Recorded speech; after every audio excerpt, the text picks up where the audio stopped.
9, 8, 7, 6, 5, 4, 3, 2, 1, 0. Women's Wrestling Talk, the #1 women's wrestling network on the planet. It's the Queen Bee of WWT, Wrestling with Honey with Honey Pop Predictions. And buzz.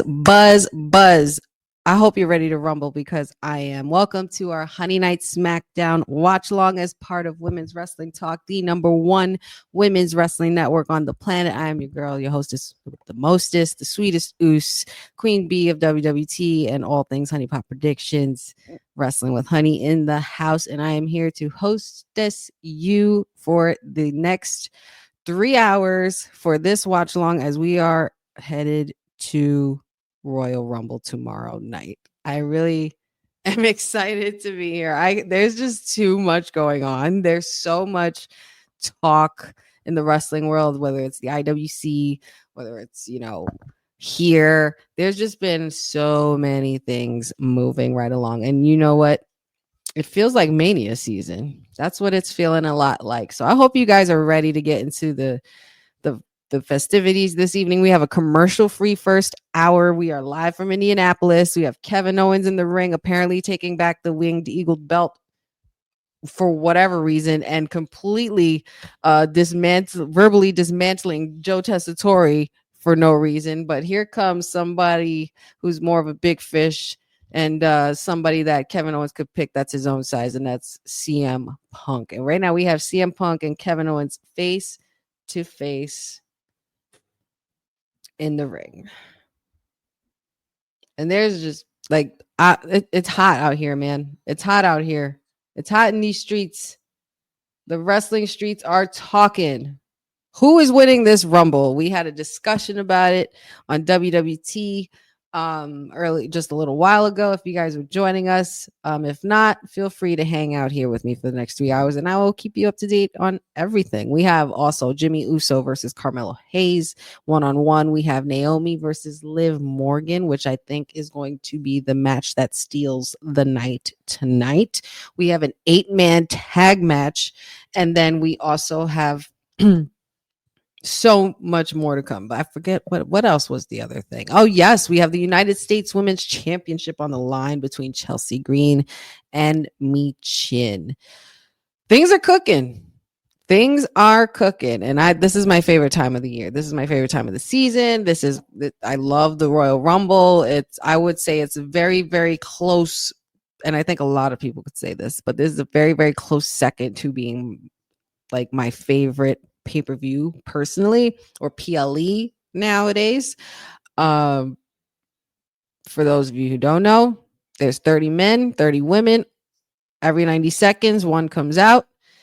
And the last man or woman standing at the end of it all will punch their ticket to the main event at WrestleMania. And that's what makes it so exciting, because you don't know who's going to show up. We do know quite a few guaranteed names that are entered for both Rumbles, men and women's, but there is too much hype around this. Like, can you even say too much? I won't even say too much. There's just so much hype. So much high, as there rightfully should be. Rumble season is pretty much kicking off the beginning on the road to WrestleMania season. So it's just as big. And this time it's a Royal Rumble. This is a Rumble that's fully under the Triple H umbrella. I mean, I think last year was as well for the most part, but I feel like ever since WrestleMania 40, I feel like that was the official kickoff of the Paul Levesque era. And speaking of Paul Levesque, he is the first entrant in the 2025 Hall of Fame. And it is well-deserved. Well-deserved. Such exciting news. So much exciting stuff happening in the wrestling world. Pat McAfee is with us. And his city is hosting. Way too much excitement around it. I can't even imagine what Indianapolis is going to look like after it's all done. But I can't imagine what we're going to look like after it's all done. There's always surprises. There's always new arrivals. There's probably some cross-branding arrivals. Like, there's a lot, guys. There's some heavy hitters for this Rumble. And I'm just so glad to be able to witness it, because tomorrow we're also going to be doing a watch along right here on Women's Wrestling Talk and post show. If you guys tuned in earlier to WWT Live, you heard Boss Lady make the announcement earlier. And we are going to be booked and busy tomorrow. So I hope you guys are able to join us. Hope you guys got your day, your calendar cleared for tomorrow. So just make sure that you are in the house, because this is something you are not going to want to miss. But shout outs to everybody already in the chat. Y'all are active today and I'm loving it. Lewis Johnson, Cindy, oh, hey girl. Yes, ma'am. Did you tune into WWT earlier? EO Sky is my pick. If you guys tuned in earlier, I will let you in on a little secret. EO Sky was my women's pick for the Women's Rumble. There was a lot of really good picks made today, and I just think that it goes to show how stacked this roster really is, and we're about to see that tomorrow. Boza, pleasure having you. Thank you so much for joining us, our information officer. Pat you, love you. And Lewis Johnson, I can't wait for tomorrow either. Dad is in the house. Papa Honey is in the building. Oh, and he also can attest to that. This is his favorite PLE. Courtney's in the house as well. My WWT sister, my fellow Hardy girl. I think we need to capitalize on something there, Courtney. So you and I are going to have a talk about that later. But Happy Honey Night SmackDown and business has just picked up. You best believe it. And CM Punk is pretty much throwing daggers at Kevin Owens. Both of these men are amazing on the mic. Both of these men have that spitfire ability. So things are just getting more tense, because it's kind of like the teams at the Super Bowl. It's like there's more and more aggression, more hard hitting, more fights. That's because there's a lot on the line. We all want to win the big one, but there can only be one. We got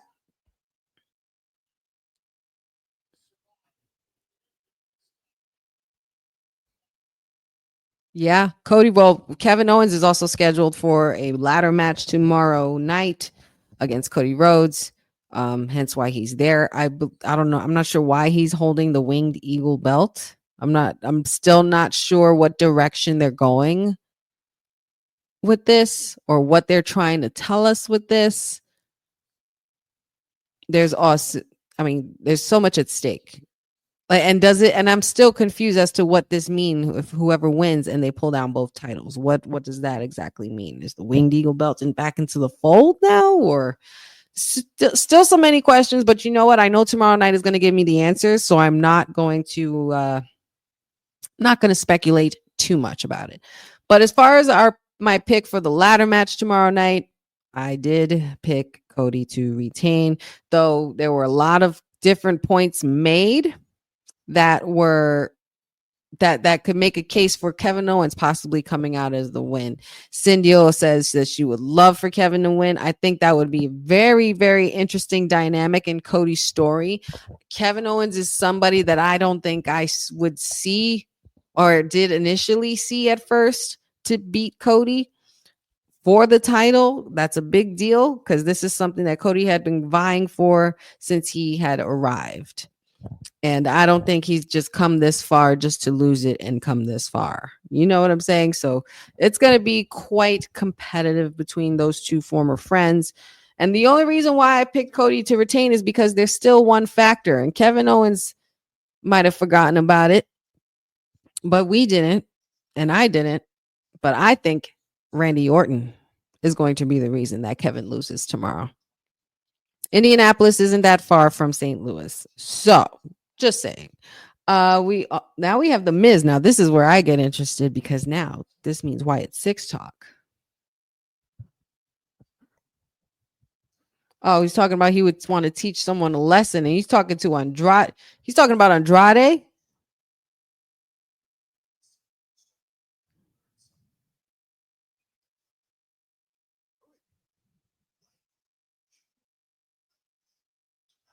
Ooh, Miz versus Andrade tonight. I am so for that.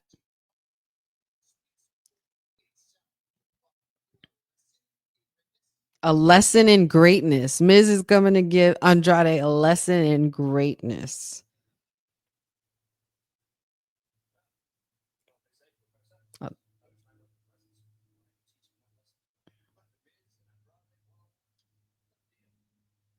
All right. And it's official from Nick Aldis. I think he agrees. Maybe this is when they reunite. Oh my God, are they going to reunite Team Tranquilo? Because I would so be here for that. Zelina Vega, that's right. It was breaking news on Monday. Zelina Vega was appeared on her last Monday Night Raw this past week and is now being moved over to SmackDown. That makes me smile so much because now that means Honey Night SmackDown got 10 times better because my fave is going to be on the show that we're doing a watch along for. So I can't wait. Can't wait to see where she turns up, where she appears.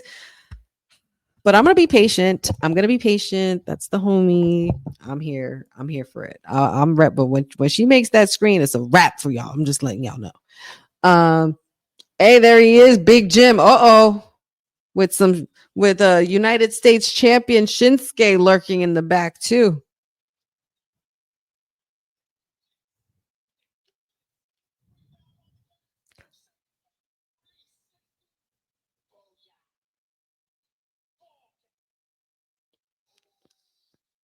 I'm so here for like the bloodline all getting their walk-in theatrical entrance and talking their shit before they start. I'm so here for that. Every bloodline member should have that.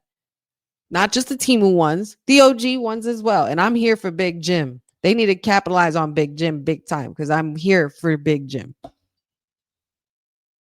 And Big Jim, is going against Mr. Him who don't miss, and that's Carmelo Hayes. This match is going to be good. This match is going to be really, really freaking good. This match is going to be really good. I'm excited for this. I don't know if anybody saw it, but yep, Shinsuke was lurking in the back. I wonder if that was for a reason. I wonder if that was for a specific reason.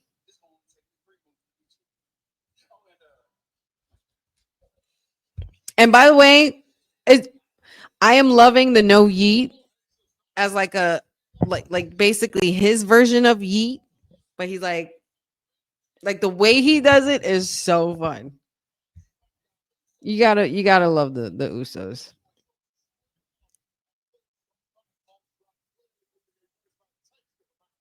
Well, I thought my screen went black for a second. I'm like, hey, hello, producers, fix that.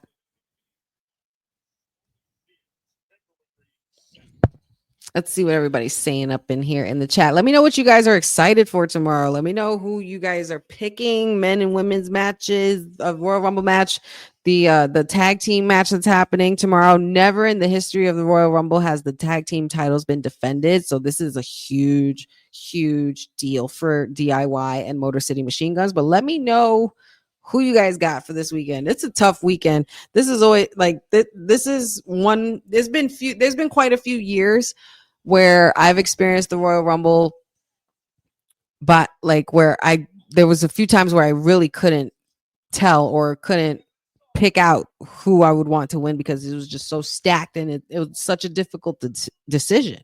So this one is pretty damn difficult. This one's pretty damn difficult. Aside from the fact that it's easy to not say Logan Paul to win the Rumble, like I'm just gonna get that out the way because we know that's not gonna happen. Oh my God, Mello. Yes, you went there. He said, I'm not going to miss because I'm not Tyrese Halliburton. Jalen Brunson would never. We're from the tri-state over here. We're Brunson fans. And that's so funny, being that his name is Mello. I think that's hysterical.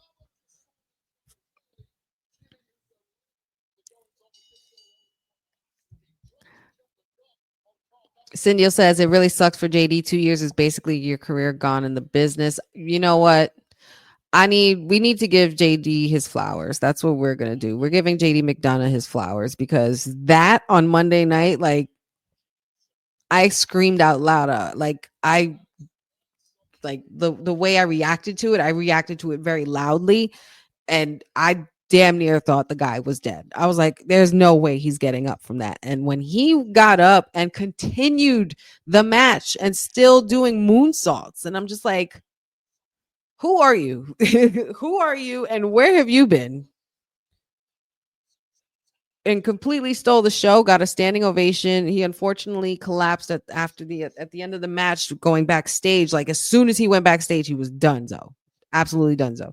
But thoughts and prayers with JD McDonough and a speedy, well, not even speedy, just a steady recovery. And you will be missed. So, and we will see you again. So just make sure you take care of yourself first, man, because that was a very, very crazy bump. And and the fact that they kept replaying it, I was like, stop. Like it's so uncomfortable to watch. But yeah, shout outs to JD. Brandon Stevens, good to see you. Hope everything is good with you.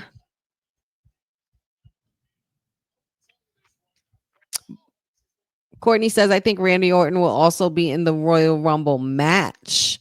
Yeah, I think there's a strong case for that too. But I feel like it would, with Randy coming back, it's not going to be for no Rumble. I think it's going to be more personal because Kevin Owens tried to literally end his career. So I think we're going to get into a very personal blood feud between Randy Orton and Kevin Owens in the upcoming months.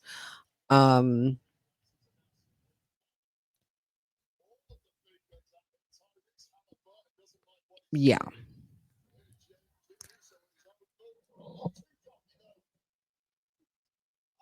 Oh, Jimmy Uso, a pop-up sidewalk slam there. He's really taking pretty sensitive about his lower back there.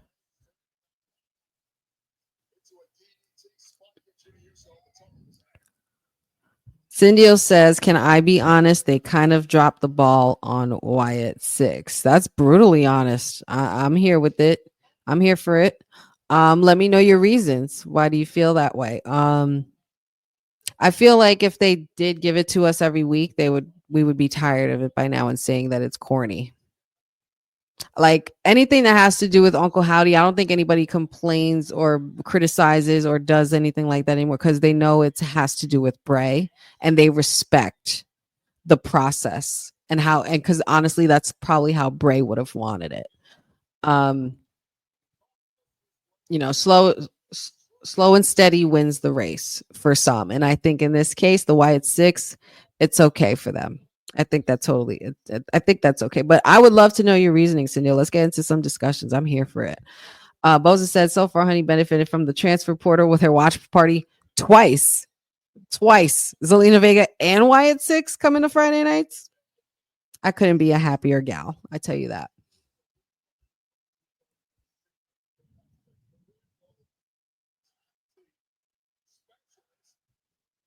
Dad says screw Logan Smalls. Jeffrey Mitterling, good to see you again, buddy. Hope all is well. Are you watching SmackDown? I hope you are.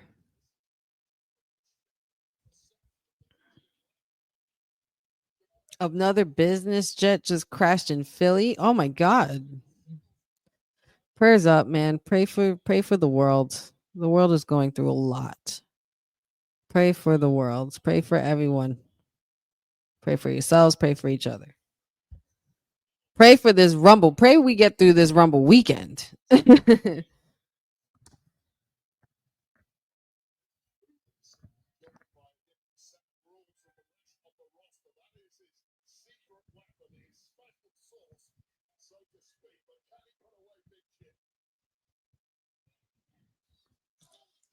Oh boy, he's got some high risk here.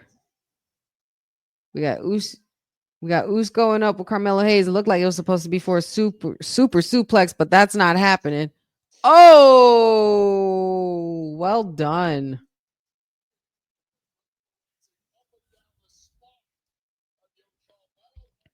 I told y'all this was this could have been match of the night easy. This is a crazy opener, but I feel like Naomi and Liv is gonna take that shit. I really do.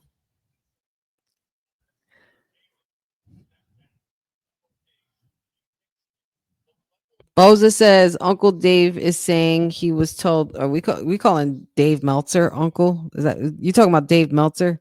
I ain't calling him Uncle, but apparently he's saying he was told of an estimate of 4 months for JD McDonough. That's nuts considering what happened to JD. That 4 months is crazy. That's unheard of. A normal person would have been broken in half, literally.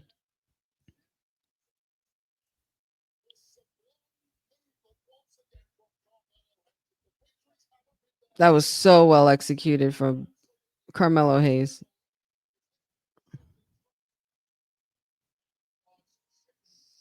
Carmelo Hayes is taking the lead on this, but I don't know. Big Jim,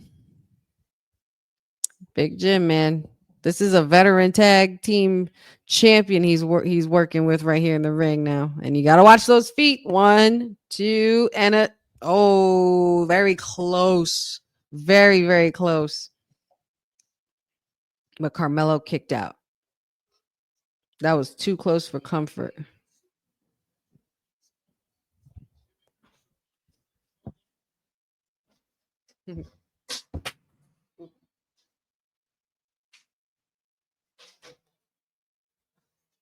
And Jimmy going up top again.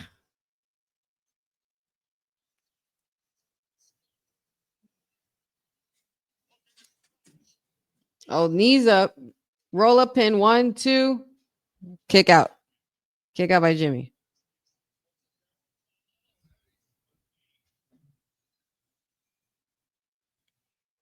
Come on, Mello.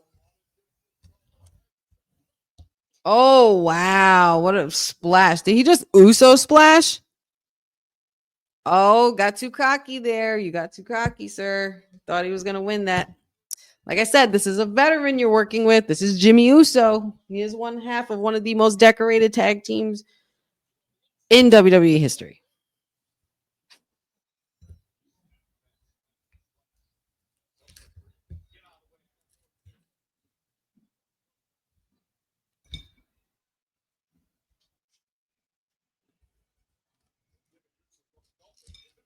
A lot of Jimmy Uso chants from the crowd.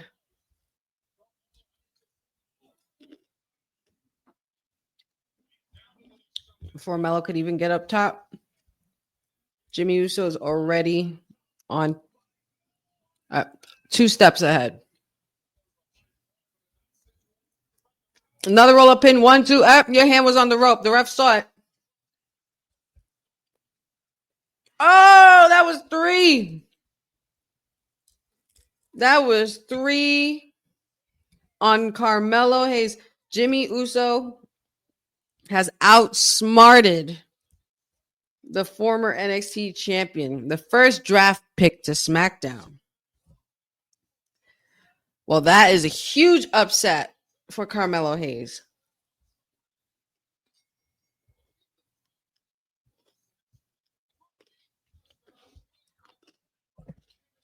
The Wade Barrett said it the best. The rookie just got outplayed by the veteran. Apparently, Mello missed the mark this time.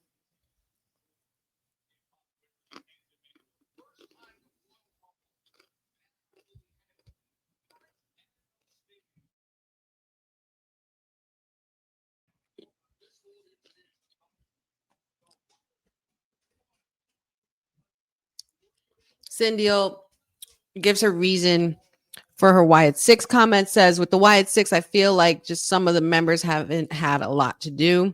Well, I think they were just pretty much holding off as much as they could, maybe up until this Rumble. Who's to say Nikki Cross won't make an impact? She is a former women's champion. And her as this version of herself, as Sister Abigail, that is a testament. I mean, I know there's also room for surprises too, but I understand why you would feel that way. Because it started dawning on me that I'm like, where the Wyatt 6 been? Where have they been? But I understand why they booked them that way. They don't want to put too much in our face. All summer, all last year, all summer, Ever since Bray's documentary launched and we saw the ending, we've saw nothing but everything Uncle Howdy related. QR codes, videos, cryptic messages. So I can understand making a big splash with their debut, their first match. I understand you don't want to get people tired of it. I feel like there's a lot of people in the IWC that aren't patient enough for this era. And they really truly don't understand how Triple H operates. Triple H will let something ride out until the very freaking end. Literally.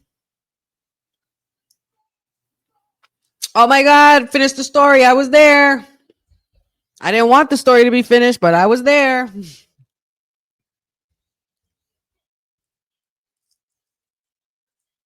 Ever since Cody won, when he won the Rumble and won the title, the championship gold acquirement increased to 61% for winners in the Rumble.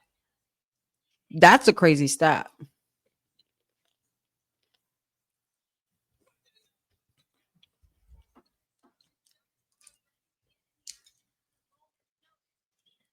There's Miss Jade Cargill.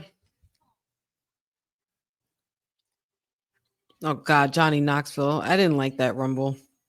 I might have to rewatch it again in order to re-understand it, but I didn't like that match. But the crew at WWT convinced me that I might have to revisit that situation. John Cena, another name in this. Another name in this Rumble where it's like, all right, y'all are breaking out the big guns. Okay. Woo! Roman Reigns, 10. If he wins the Rumble, he will earn his 10th spot in the main event. That is why he's the tribal chief. That is why he's the tribal chief. Dad says, as far as the Wyatt Six, I heard 2 rumors. 1, someone of the 6 is injured. 2, Uncle Howdy might leave and Alexa Bliss takes his spot. Those are pretty crazy rumors. If someone is injured, that makes sense as to why they've kept them away for a bit. As far as Uncle Howdy leaving, I don't see him building this family just to leave them. This is an unbreakable family. So I don't think that that's a possibility. I think that they will be haunting Alexa Bliss when she arrives, because we all know how that went. And we know her history with the Wyatt Six, or with Bray Wyatt and Uncle Howdy. So that's something that's very interesting. But if someone is injured, that I understand. I totally understand that. And that totally would make sense. I love Chelsea Green, man. These Wonder Woman outfits, I'm so here for it. D-Ron, good to see you, buddy. Hope everyone's doing good. I'm doing phenomenal. Ready for Rumble weekend. So excited. Do I think Roman needs the Rumble win in order to acquire his goal and to get his title back? Yes, I think he does need this Rumble win.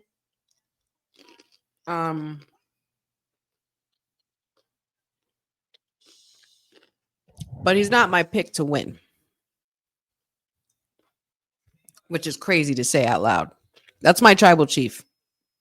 And I kind of had to go a little non-biased. I had to think logically.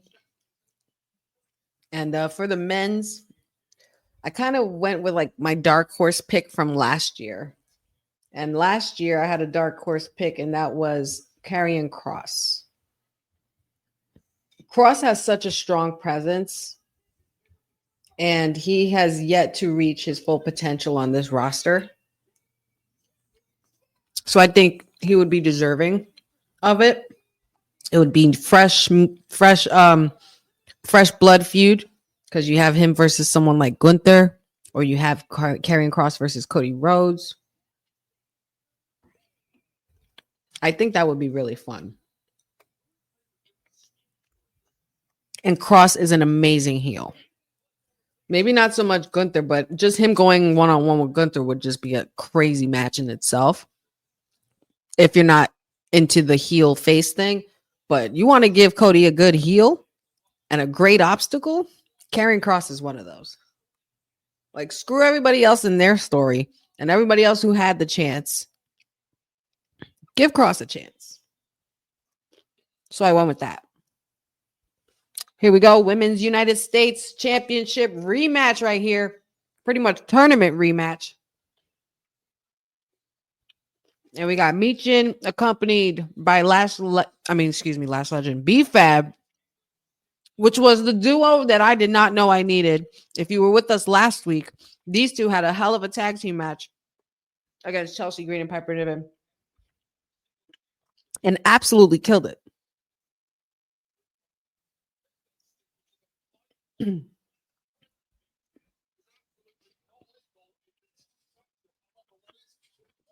Got the HBIC and B-Fab in the house.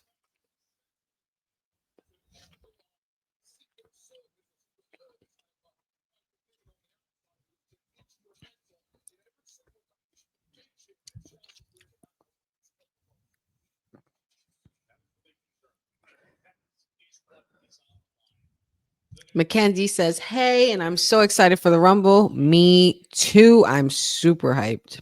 This is one of my favorite pay-per-views every year. You have a few favorite Rumbles, huh, Courtney? Just to name a few. 2002, 2003, 2004, 2006, and 2008. Why you skip 2007? Or is that just by chance? Hey, Dylan Johnson, good to see you. So far, you've missed quite a few things. You missed an exchange between Kevin Owens and CM Punk to kick off the show. And it's pretty much, heating things up for tomorrow night. We also had Carmelo Hayes versus Jimmy Uso. Jimmy Uso got the win. And now we have the Women's United States Championship on the line between Michin and Chelsea Green.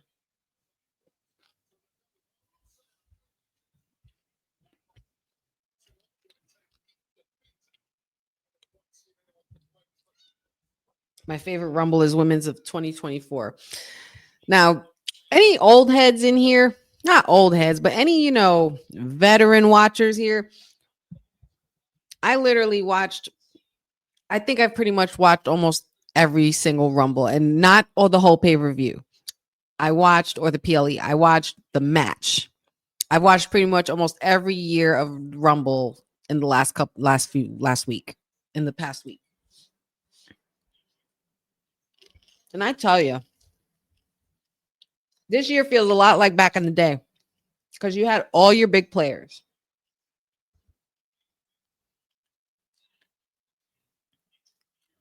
You had Hulk Hogan, Andre the Giant, Jake the Snake. You had Dusty Rhodes. You had Brutus the Barber Beefcake. You had so many. Bret Hart, or Jimmy the Anvil, the Rockers. The old school ones were in their prime. Mr. Perfect, Ric Flair being the first to win at number 1 and win the title with a tear in his eye. So many classic Rumbles. Hogan won a Rumble. Honestly, I might have to say I'm a little biased as well when it comes to Rumble a little bit. I have a few favorite Rumbles. Whatever Rumble it was where Yokozuna and The Undertaker had a casket match. No, it wasn't a casket. Was it a casket match? I don't necessarily think it was a casket match. I think it was a Rumble match or something. No, it was at the Rumble, and Yokozuna was trying to was so scared of Taker. It was one of the craziest stories that I remember.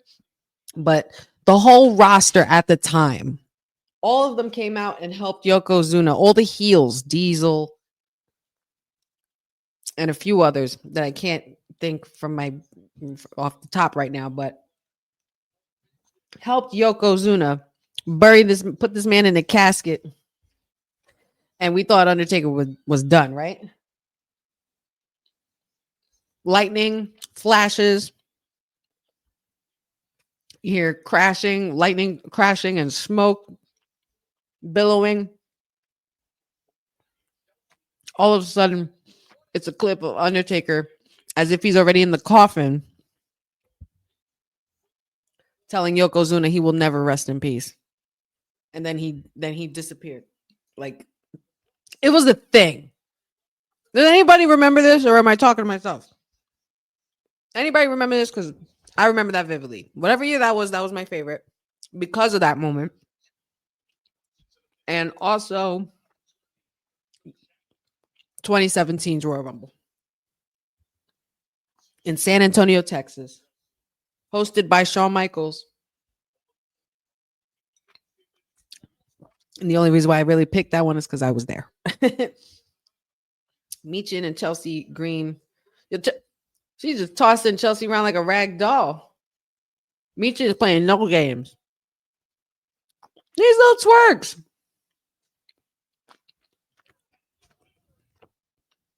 Oh, wait, what's happening here? These little twerks. Okay, Michin.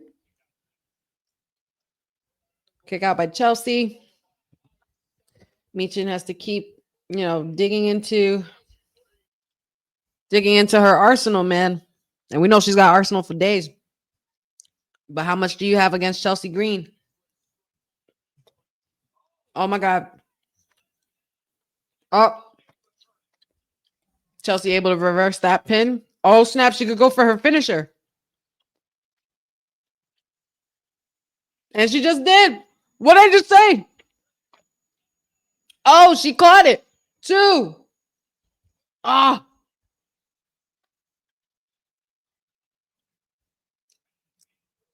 That was probably one of the most unique pins I've seen. Eat defeat. Damn it, Piper. Mind your business. And there goes B-Fab with that get your ass out of here kick. That's what I'm calling it. Because that's how it looks when she kicks. She's just saying, get your ass on up out of here. And she's got those limbs. She got legs. She will knock you into kingdom come. Oh, my Lord. Chelsea, you cheater. Oh, Chelsea. Well, she's a heel. I mean, she was always the heel, but she's a true heel. Because only true heels use weapons and don't give a shit that they used weapons. You know what I mean? Because at the end of the day, it doesn't cost them anything. They keep the title. So, well played, Chelsea. Oh, she whipping her. Whipping her with the kendo stick. Well, she didn't let her, she got away, but not without a few battle scars. And I understand that sentiment, Michin.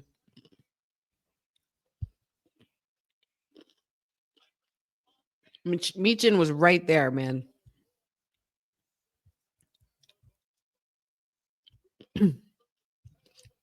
The Wonder Woman. That's like, it's too funny. Mackenzie Johnson says Roman Reigns should win the Rumble. D-Ron says, yep, I'm ready for tomorrow, but those 2 rumors, I don't believe that's going to happen, or make one live. Make one live the Wyatt Six, then bring Alexa Bliss in the group. That wouldn't work at all. I think it's too much. That's when I feel you're doing too much. I meant it respectfully. It's a term.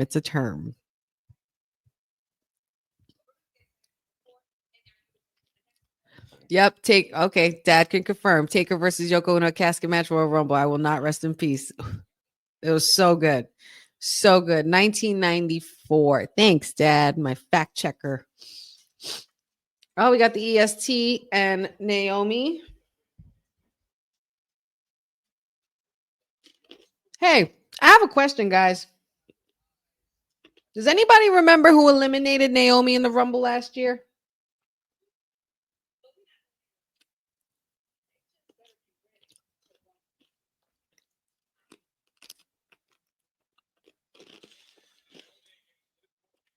I'll wait.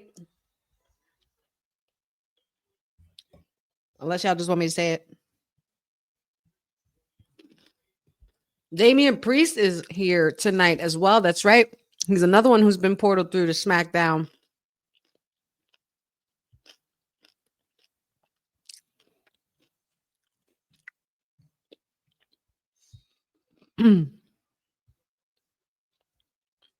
Let's see. God, is it 9:00 already, guys? What? Why didn't any of y'all tell me it was 9:00? Why did y'all tell me time was flying so fast? Where does the time go, y'all?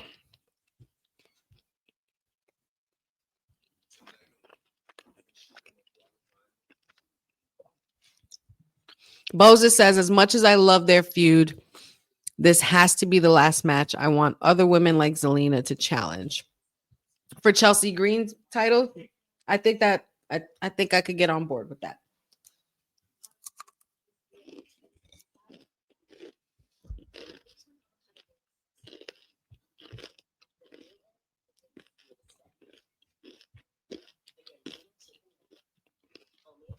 Boza says, Sir Nicholas better book a Falls Count Anywhere match for Royal Rumble. True. Ah, yes. We have the answer. Jade threw out Naomi last year. Yes, she did. Benjamin also said. D-Ron said it. Courtney said it. Yep. Hey there, Audrey Pendergast or Jada.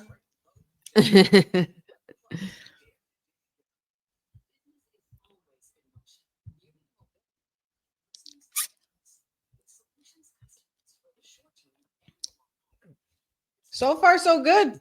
So far, a good show, I think, guys. What do you guys think?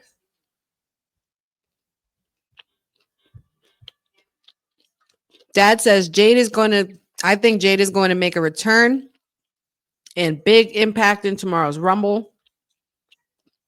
Bianca and Naomi are in trouble. Not for nothing, Dad. I have a comment about that, but we're going to get into it in a second. First, I'm going to need you guys to go check out our merch. All things wwtalkpod.com. Hey, yo, you. Yeah, you that's watching this. You sitting on the couch staring at the screen not knowing what you want to do like this is an online college. Are you tired of wearing shirts that make you look like an extra stuck in catering? Do you want to step your wrestling swag game up to the next level? Then Women's Wrestling Talk has got you covered. Like literally. Are you for life in pink or black and white? Or maybe you're the EST and people need to respect you accordingly. Want to put some pride in your stride and show off the muscle in your hustle? Then make sure you check out the WWT store. Not now, but right now. Alright? What you waiting for?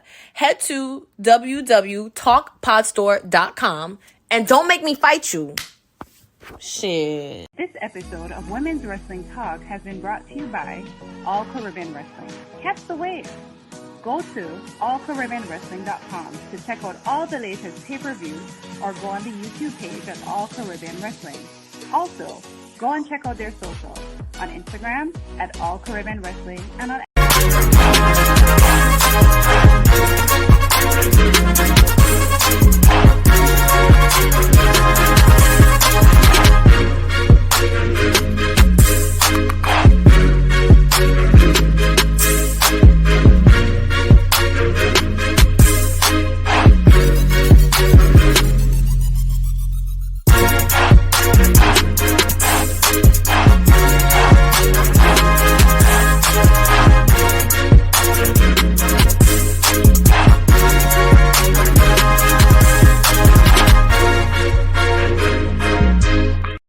Yes, that is www talkpod.com for all the cool merch. We got new merch, new website. Check it all out there as soon as you can.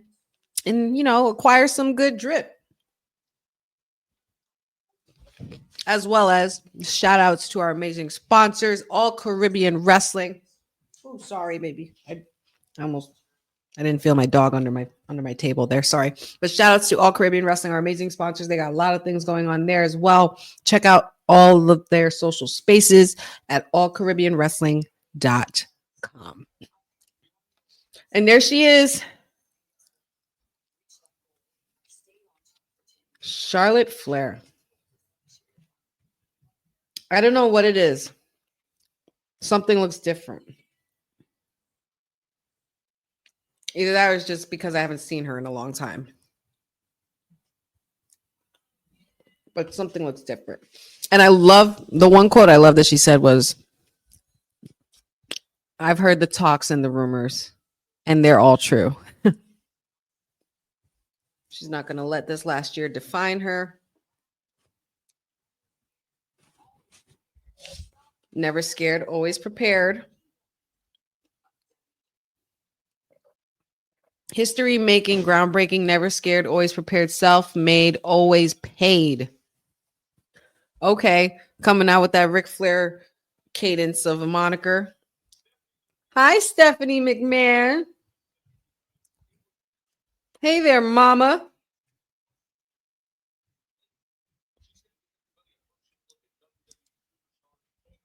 How cute. I love seeing her in this comfy role. I'm so here for it for her. We talked about that earlier. She's revealing, she announced that she's doing a new project on ESPN Plus called Stephanie's Places. I think that's so cute and refreshing for her.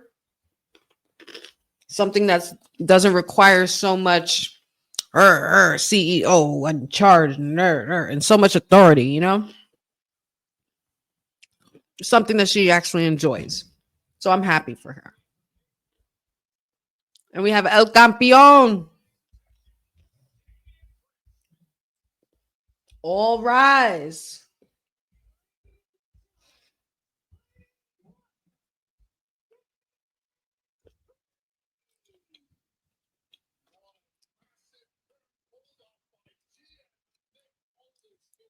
This is a really good acquirement for SmackDown. They needed this for Priest. You know why? Because I was getting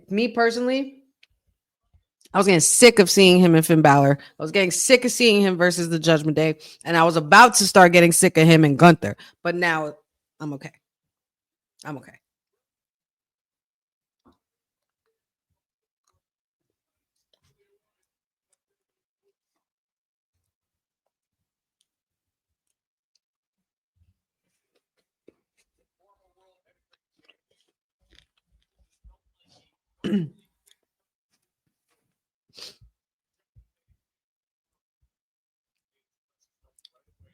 Dylan asks, are they going to drop the titles before Mania? Because clearly they're going to have a singles match. Who's they? Who are we talking about? Be specific for me. Boza says, no, people have noticed she got Botox and lip fillers. Oh, is that what it is? Cool. Good on her. I was just like, I don't know. I mean, or maybe, it just comes with time and age as well, We all get older.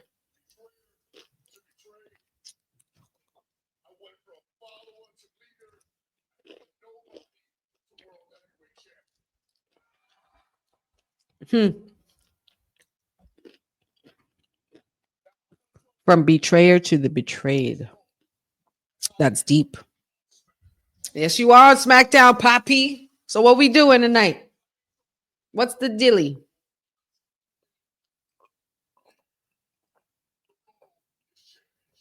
Ooh, the goal is championships. And he did have a really interesting engagement with Cody Rhodes last week. He said, see you soon, champ. Finally get some new blood for Cody, man.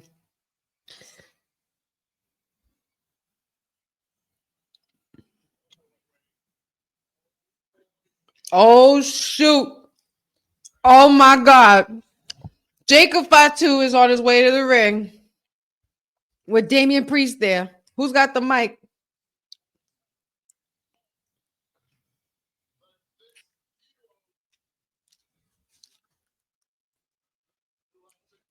Are we literally looking at Jacob assuming his new place as tribal chief of this new bloodline, the Timu bloodline? I mean, they're not even calling them the bloodline anymore. Which, not for nothing, they must have been living under a rock because we didn't call them the bloodline here either. It was Timu bloodline. But why is every single face-off Jacob getting into hotter than the last one? Just like I said, just give me Jacob versus everybody. Stat now, yesterday. Oh shit, he got the mic, y'all. Wepa.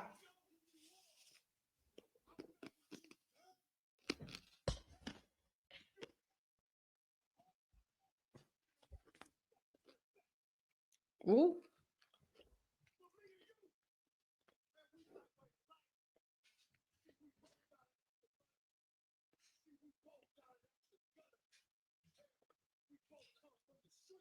We both come from the streets. We both come out the mud and out the mud as an NXT out the mud.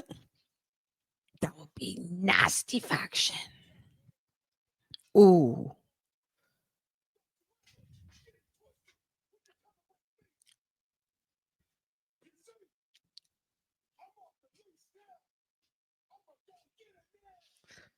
You can get your hair braided all you want.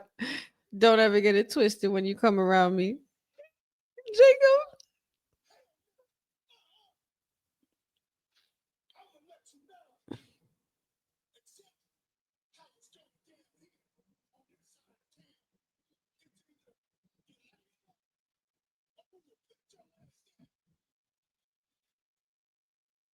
Yo, Jacob.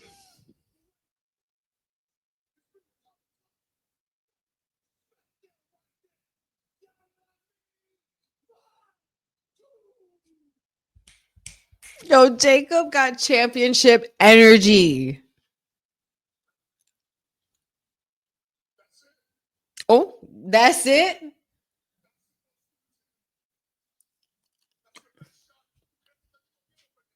Ooh! Ooh!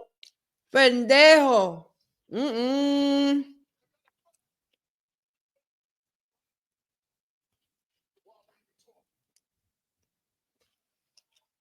Right, right. We're from the streets. Why are we even talking? Period. Thank you. Period. I heard that, Priest. I heard. I love it. The New York just came out of me for a second. The Bronx just came out for a second. But I get it. Oh my God. Give me this match right now, please. Someone. Book it, Nick. Book it, Nick, all this. Oh my God. Every face-off gets better and freaking better by the week, y'all. This is unfair. Jacob's going to be a champion.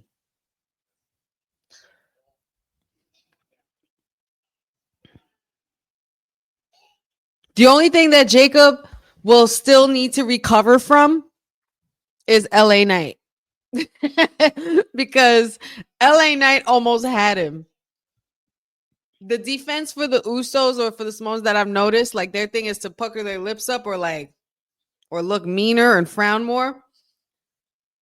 Jacob, I felt like Jacob was this close to break it because LA Knight doing the shakes had me done. Who's gonna help Priest? Who's gonna help Priest? Imagine Rhea Ripley come out. Terror Twin City. Oh, well, speak of the devil, there he is. As soon as I say his name. And he ain't Joe Hendry. It's LA Knight, the megastar. Let's go. Kick to Tama Tongue in the face. Jacob just punched the chair.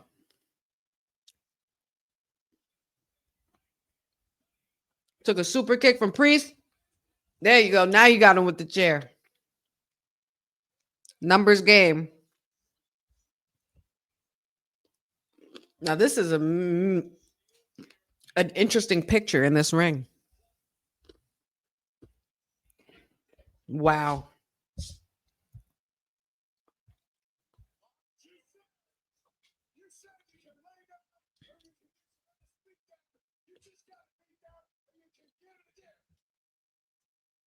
Here we go. LA Knight on the mic.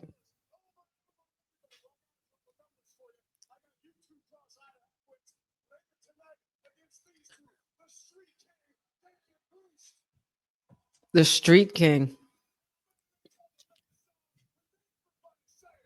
LA Knight. Yeah. Woo! We got the Street King and the Megastar. He called them cross-eyed halfwits. No, he didn't. Why would he say so messed up? Why would you so mean? LA Knight pulling no punches. I love LA Knight, man. Still one of the greatest men on the mic. I don't care what nobody says. Boza says Honey Night SmackDown benefited from the portal. Yes. Pre-Terror Twins versus Judgment Day got old pretty quick and pretty fast. Yeah, I'm done with that. Done with that.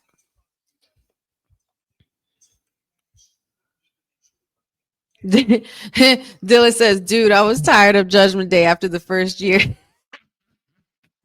that was that the Adam Copeland Judgment Day? Because I feel like things got more exciting once Rhea got involved. So didn't matter to me, man. Got Los Garzas talking with their leader, Legado of I guess they're not calling them Legado, they're Phantasma. I don't even know what they're calling them now. I mean, they are calling them Los Garza, but I guess because people got tired of, like, I don't know. It has to, excuse me, let me not say that. I think it's more so something that has to roll off the tongue a little better. And for them, I guess it's Los Garza. And they are related, aren't they? I think Humberto Carrillo and Angel Garza are like cousins or something.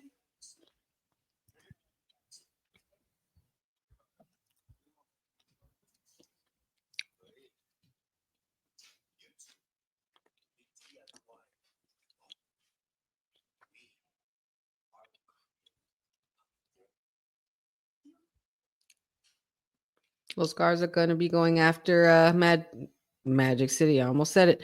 Motor City Machine Guns. They're going to be going after Motor City Machine Guns. I can't believe I just did that. If they win against DIY tomorrow night for the tag titles. That match is going to be so damn good. And now we are getting into the 8-man tag match. Is it me or are we rolling through these matches pretty damn quickly, huh? Pretty Deadly and DIY are on the same team. How unique.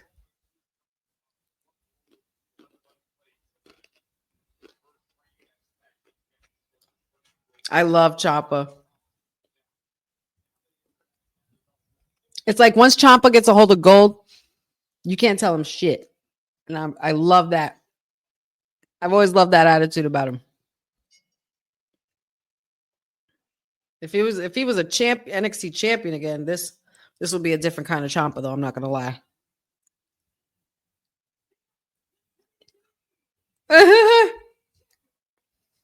You guys smell what I smell? I smell shenanigans. I smell a tag team brawl.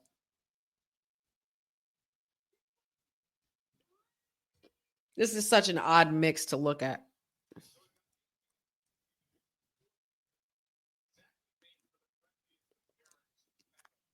Yeah, we're not. I mean, they might be friends for now, but they're not going to be friends for long.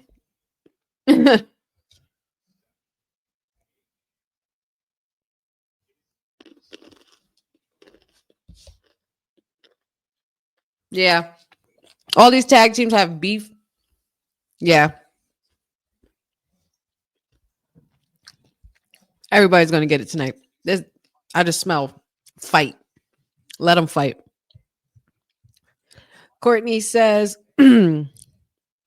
Courtney says this is going to be a fun match. I smell mayhem and happy to see tag team division on SmackDown cooking up and creating legit storylines. Same here, sis. Same here. It's like back in the day.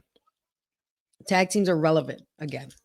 I mean, not that they were never relevant, but I'm just saying they're more, like you said earlier on WWT, they're at the forefront. They're a priority.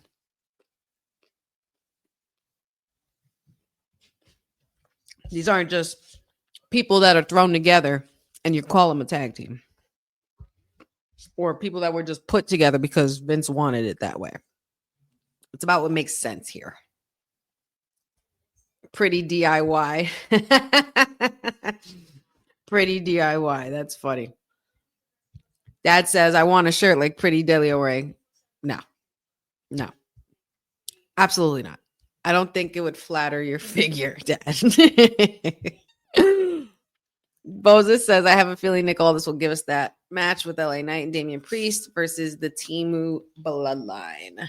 I mean, it's technically not the Temu Bloodline anymore. Solo's not there. It's only Jacob and Tama Tonga. And those are my two favorite members. Like I said, I would acknowledge Jacob Fatu before I ever acknowledge Solo Sikoa as my tribal chief. It will never happen. Never.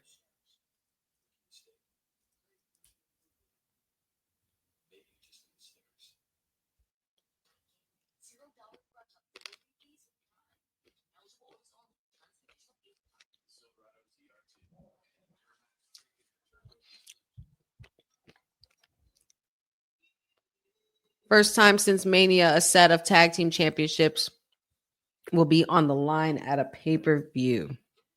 Love to see it. Love to see it. Love Jacob Fatu, says Benjamin. And he says this tag team match is going to be insane. It is. Matthew Berman, I hope I'm saying that right. You are new to the channel. Welcome aboard. Welcome to the gang. This is Women's Wrestling Talk, and we are doing our Honey Night SmackDown watch along. I am your hostess, Wrestling with Honey. You could just call me Honey. All friends call me Honey.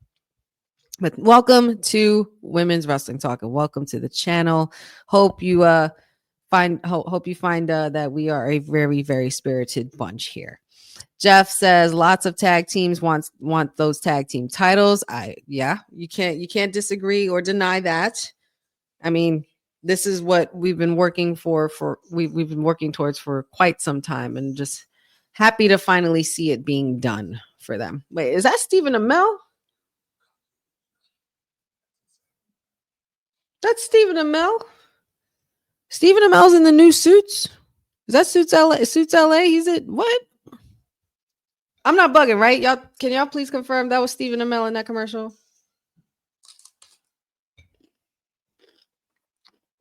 Oh my God. This was such a cool moment to see. I'm glad we got footage of this.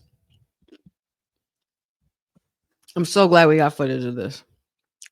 Triple H being inducted and being surprised by Nick, Taker, and Shawn to be inducted. Oh. And Stephanie came out. I just love it.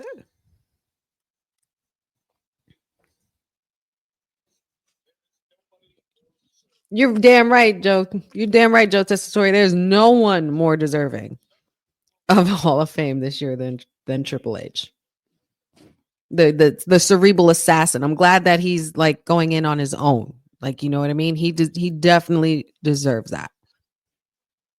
You put on the biggest WrestleMania of all time. Put it that way.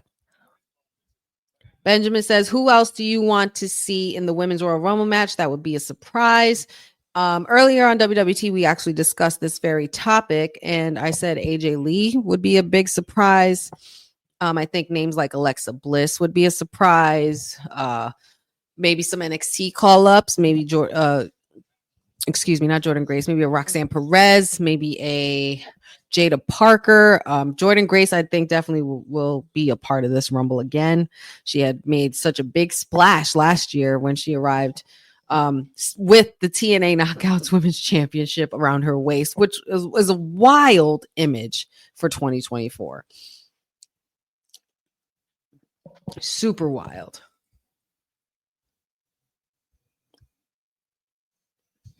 And it's Behrman. And the bear sounds like a bear. Okay, Behrman, Matthew Behrman. Well, pleasure to have you on here with us, Matthew. We appreciate it.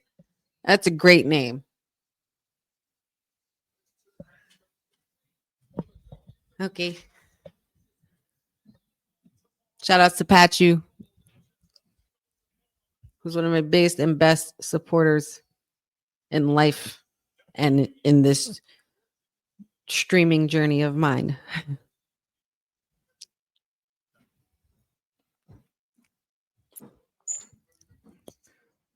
Heel rock via Sinistra. Interesting name. Via Sinistra says heel rock is my tribal chief. Babyface Dwayne is he's snoozing for babyface Dwayne. Listen, the final boss, I think, is the tribal chief that we all truly acknowledge as well. We just don't want to admit it yet.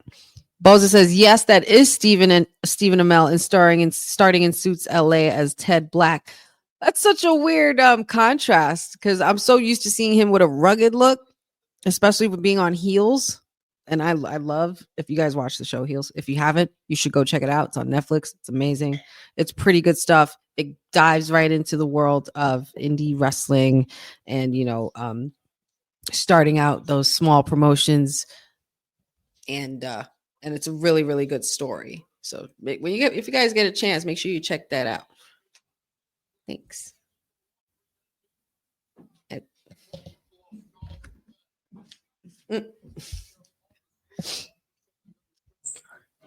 No, I was going to say something, but I forgot.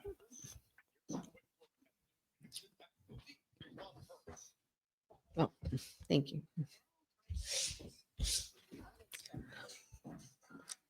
Behrman sounds like the bear. Got it. I won't forget it. Courtney Rice says, what? I need to look back and happy to see Suits back on TV. That was one of my favorite shows. Dylan Johnson says, maybe Stephen Amell wins the Rumble and we get a rematch from the SummerSlam match with Cody and Stardust. How funny would that be? That would be really funny. Jeff Mitterling says Triple H earns the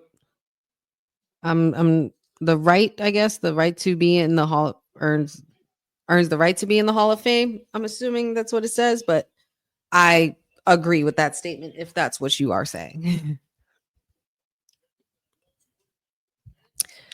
Dad says Triple H is deserving of the induction. I just think he shouldn't have been announced first. Thanks. What? Oh. I mean, he is the boss, but what about China, Bray, Batista? I think those times will come. I think Batista could be an announcement for this year. I don't see Batista getting back in the ring anytime soon for anything. I think he's completely done with wrestling and he's okay with walking away from it.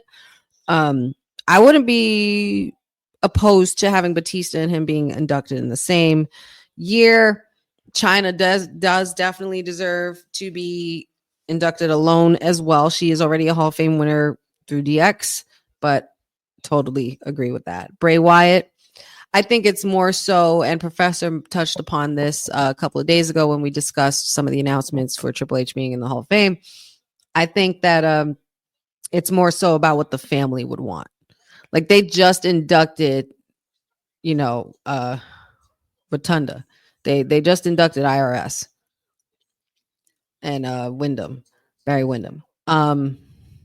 So might still be a little too soon for Bray. I understand why, because we want it right now, but I think that it's more so about what the family wants to do, how they want to do it, when they want to do it, when they're comfortable doing it. You know what I mean?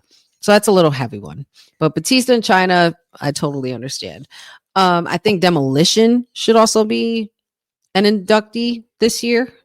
I think we should get also I'm trying to think of others. I mean, hey, he's about to retire this year. And I think Professor also did mention this, but you don't have to be a retired wrestler anymore to be in the Hall of Fame because Rey Mysterio has completely put that, to bed. But why not John Cena? He's having his retirement this year. Why not? Yeah, but there's a few names. There's quite a few names. Jeff Mitterling says, "Wow, this episode has 2 referees doing this. This being women is historic." Yes, it is. Yeah, I've seen Jessica Carr and I want to say her name right, Aya, Miss Smith. Beautiful referees, and I kind of, you know what, and I love these ref uniforms too, as opposed to like the typical, striped zebra looking thing. Eric Tate asks, will the Hall of Fame be on Netflix? I wonder. That's a good question. I know it'll definitely be on Peacock if you have it. But let's see. Maybe I'll find out for you. Where to watch the Rumble?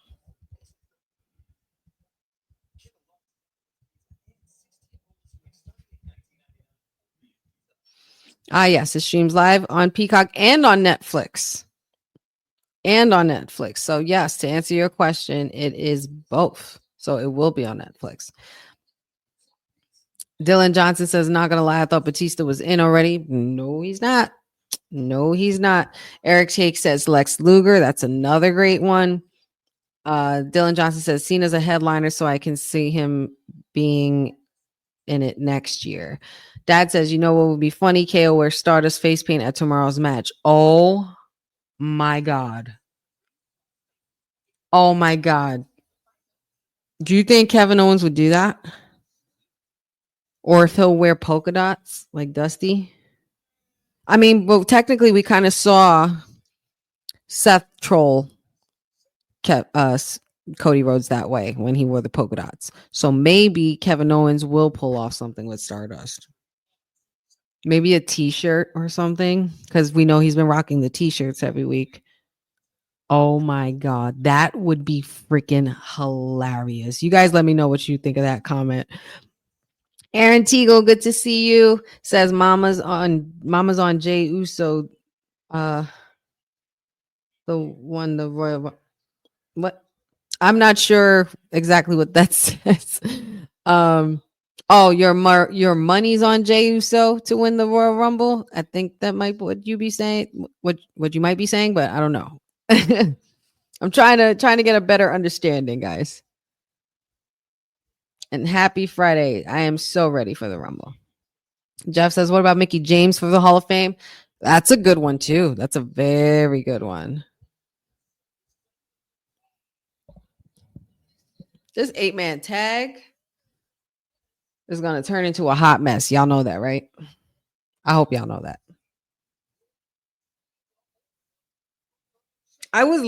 Oh my God, that's so funny. I was literally just looking at the ring and I'm like, why does it say Love Hurts?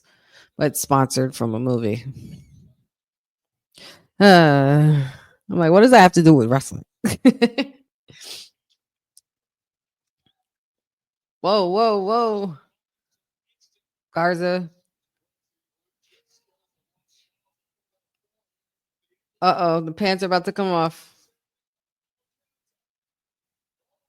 I knew it. You guys remember when he was doing that in NXT? I was like, all right, this guy's got something.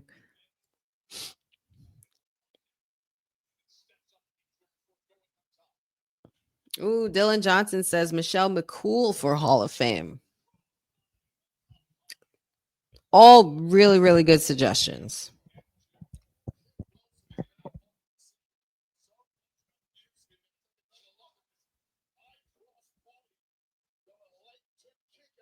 Again, guys, make sure you guys are liking and sharing this video and subscribing and putting your notifications on, because tomorrow we are going to be right here for the Royal Rumble. And make sure you guys check that out for tomorrow. We're going to be doing a watch along. We're going to do a post show. Also have the Kayfabe podcast with the Councilman and Dion. So it's going to be quite exciting. We also have a very special guest joining us tomorrow. So you guys might want to stay tuned. So please put your notifications on or like and share this video as well. Save it, whatever you need to do to stay in the loop with Women's Wrestling Talk. I want to give everyone a shout out here for hanging with me for the watch along. I know it's always a long 3 hours, but you know what? We do it together. And we get through it together. We get through all this fun stuff and we get to talk about the thing we love and the thing we share most in common, and that's wrestling.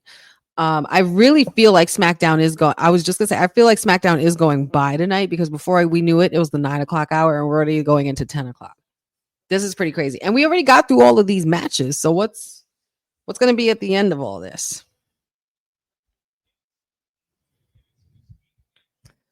Via Sinistra. Thank you so much for the compliment. I appreciate that. Listen, it's no fun if I'm watching by myself. So I appreciate you for being here. Every single one of you watching, every single one of you commenting. You guys could be anywhere else in the world, but here you are. You choose to spend time with me, and we talk about wrestling, and we get to have fun and create some dope discussions. You know, we learn about each other. We become a family, somewhat like someone like a family, and that's what I like to pretty much give off in this chat. So I appreciate everybody, even our newcomers as well. Where are y'all going? What do you mean bye? You came out for a whole match. Where y'all going?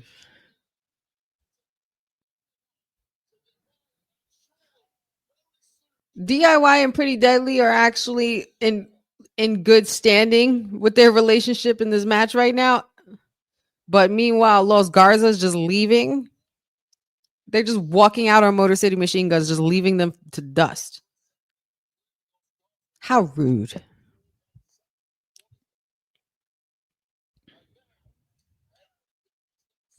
Real Talk T, good to see you, says, I predict Jade Cargill to win the Royal Rumble. Ooh, that would really stir the pot now, wouldn't it? What about for the men's? Dylan Johnson says, what if CM Punk's favor is someone screwing over Roman at the Rumble? I think the favor is not going to come in handy until WrestleMania. That's what I think. Dad says, I feel like we are family. I feel like we are too. Especially you, Dad. All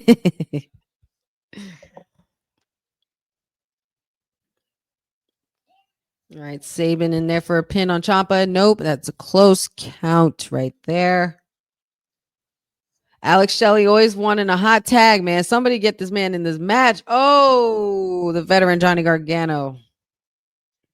Before they could make the tag, Johnny Gargano was able to pull him off the apron. This is literally one-on-one now. Uh-oh, I feel like you're going to hit Pretty Deadly. I knew it. I said it. I felt it coming because once I saw Pretty Deadly getting up, I'm like, somebody's going to get kicked. There it is. There it is.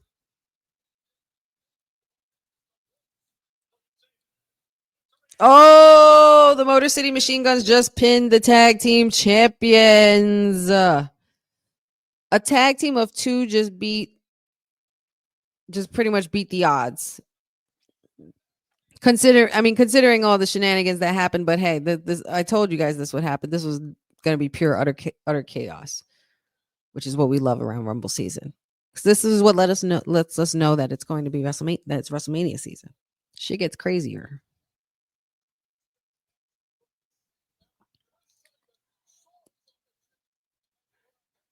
Wow, Chris Sabin got that pin off big time. And your winners for tonight.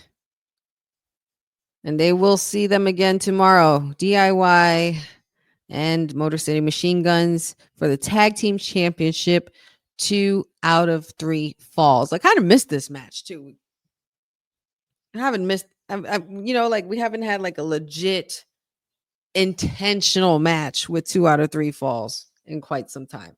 And at least this one's a meaningful one because it's the tag team division and the titles are on the line at a Rumble. So that's a big deal. I think that's a cool stipulation for this match. I'm telling you, DIY and Motor City Machine Guns are on that Matt and Jeff Hardy level. Dudley Boys and Edge and Christian kind of hate, where it's just the never-ending go-around circle of who's the better tag team.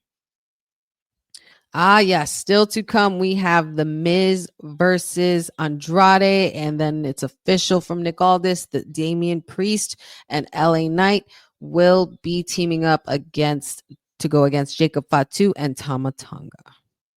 Oh boy. Oh boy. That has to be the main event. The tag team match has to be the main event. This is a really fast rise for Jacob's come up. I mean, we knew Solo was going to have a come up, but Solo's was very slow. His rise was slow. And it took for Roman to get beaten in order for him to come out and be who he truly was. But Jacob is coming into his own, and it's not a joke. It's not a game.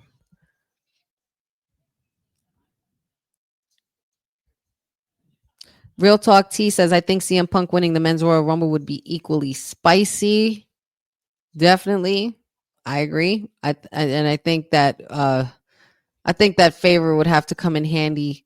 And in order for that favor to come in handy by WrestleMania, he cannot win this Rumble. So I chose against CM Punk. But if there's anyone who needs to win this Rumble, it's definitely CM Punk for sure. He needs to. I'm not saying that's who my pick is, but I'm saying, like, as far as storyline goes, that's who needs to win.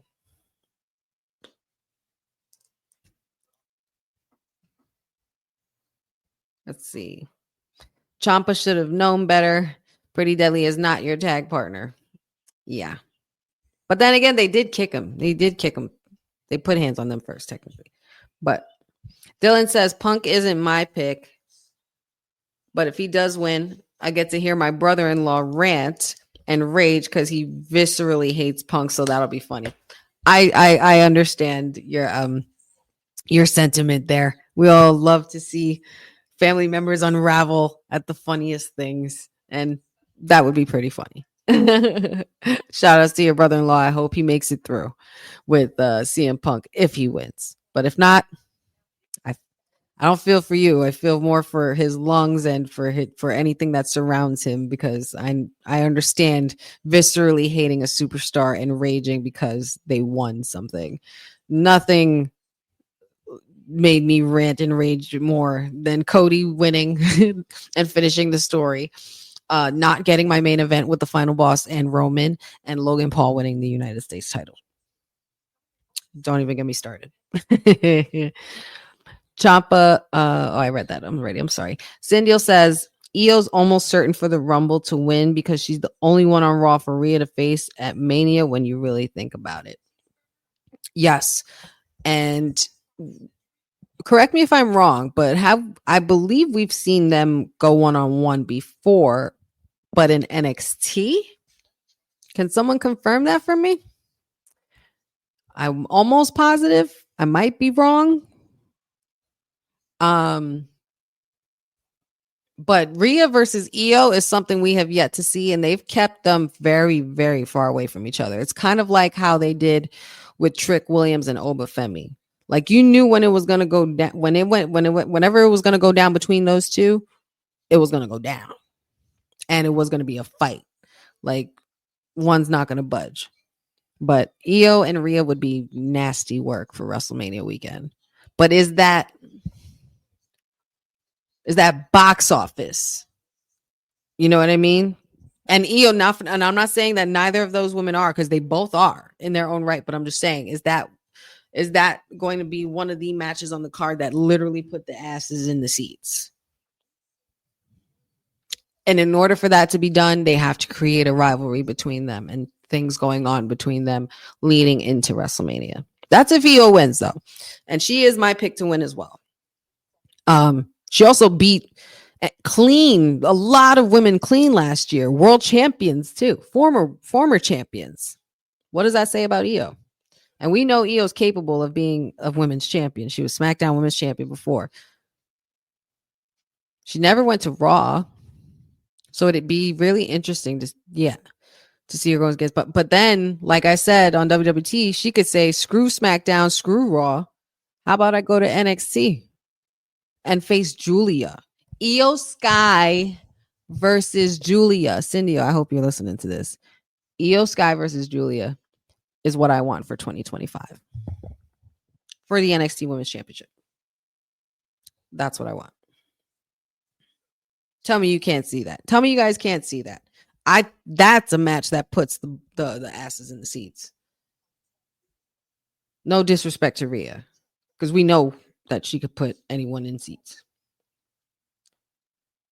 What's that? What's he looking at? Oh, he's looking at tag titles. Tama Tonga's looking at tag titles. Oh, there goes DIY.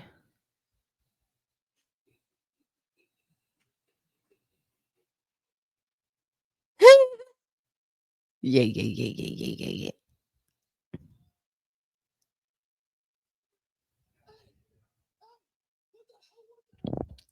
Tama Tonga still eyeing those tag team titles. And we can't say he hasn't held a title, because he did last year. He held his tag team title with Tama Tonga.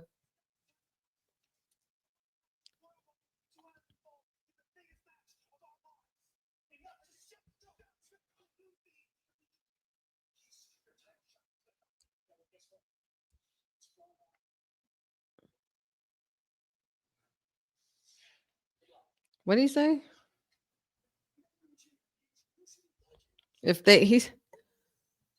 Oh, you're on your own. They're gonna have no help tomorrow night. So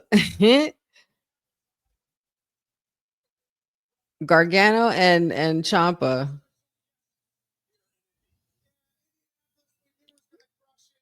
Gargano and Ciampa were gonna rely on the likes of Pretty Deadly to help them.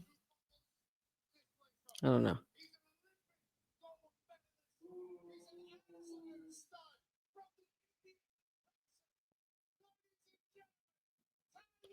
Boo! Boo! Tyrese Halliburton, boo! Indy 317. Take that shit off. No. Take that off.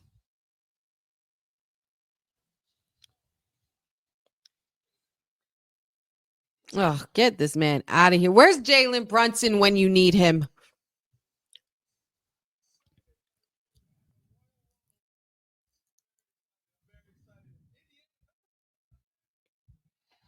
Jeffrey, you're right. Fun, very, very fun tag team match.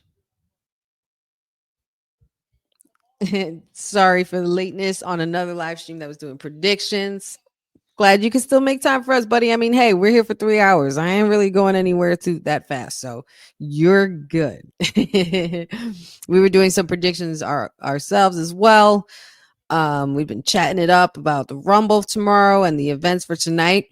What do you think of what's been going on tonight?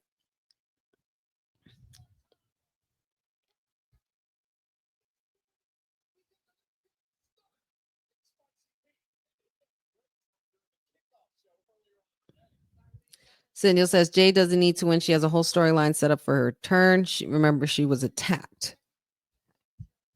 Dylan Johnson asks, "Does anyone else want Solo Sikoa's theme song when he goes on his own to be riding solo?"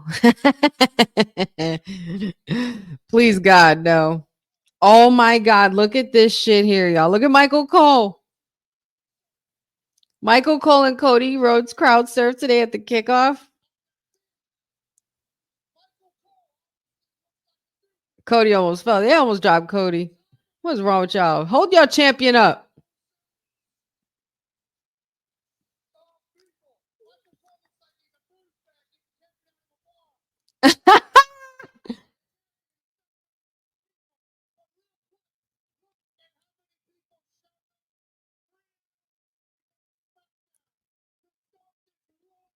Look at that crazy kickoff. Look at all those people in there.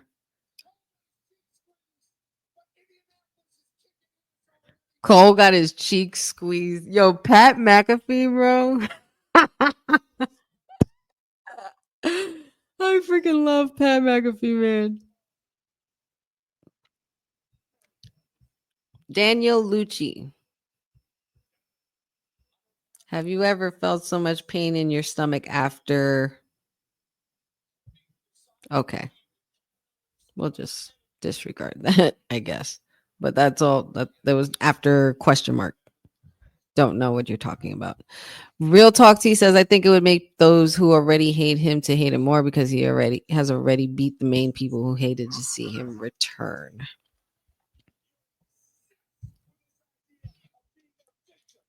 Eric Tates is praying for Philly. Of course, Dad says Drew and Seth will target Punk if they're together during the match. They could. But then you also got Kevin Owens in there. I mean, CM Punk has a lot of guys. He's going to be a target for a lot of people in that Rumble. Being that he was also a final 2 just the year before, speaks a lot. Cindy says Rhea is 0 for 4 against EO in NXT. Ah. I knew they'd seen each other in NXT too. Mine was either Corbin beating Kurt and Ronda winning the Rumble in 22. LOL, I was livid. I wasn't too thrilled about Kurt Angle losing. And you know what? I was actually there for that. I was there for that Mania. I wasn't too thrilled about it, but I was actually I was very happy though to see Kurt Angle, the Olympic gold medalist who won it with a broken freaking neck, like live and in his final match ever. So, you know, things like that you just got to take as a small blessing.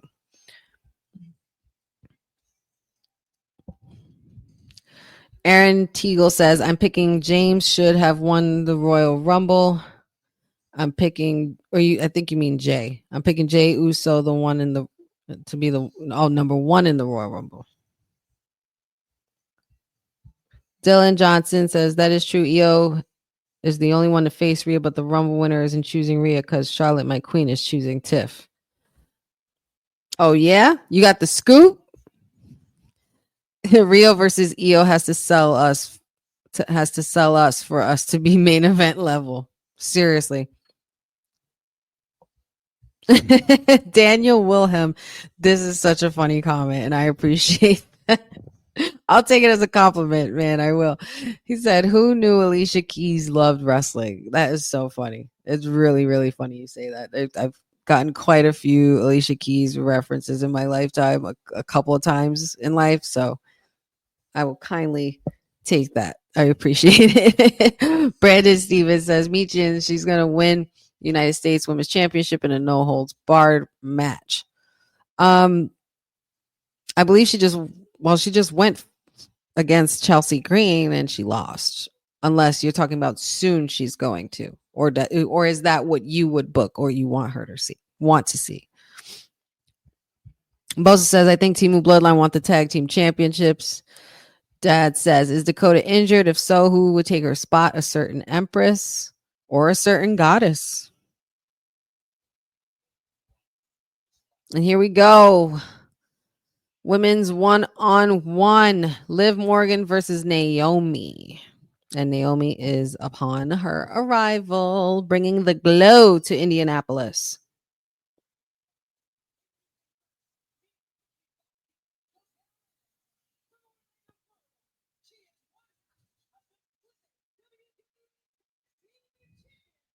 Naomi's theme song slaps. Daniel Wilhelm with the yada mean. When Jacob is special, man. He's a special talent. It's not even funny. Boza says DIY shit in bricks because Motor City Machine Guns have the momentum with 2 out of 3 falls. Yes, that they do. But I don't think that they are going to be successful.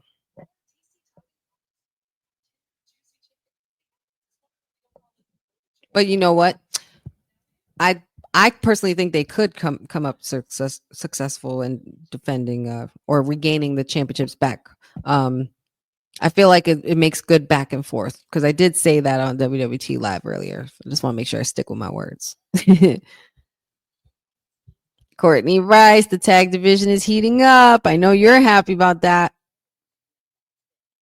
D-Ron Kincaid says, hey, did you read my message about Charlotte Flair's looks and about her entrance in the Royal Rumble 2025? I did see that. I didn't quite read it, but I will definitely get back to it as soon as I can find it. If not, feel free to reiterate because there's a lot going on in this chat right now. Cindy says Io's the only member of damage control who isn't injured. Yeah. Kairi Sane's injured. Asuka. I mean, well, it's been very quiet for Asuka. So as far as wrestling goes, not quiet as far as, things going surrounding her right now, because there were a lot of concerns and talks about her and getting protection from certain people and craziness, and WWE has been on top of that as of late. So thankfully, I mean, Asuka's another national treasure that we need to protect at all costs. International treasure.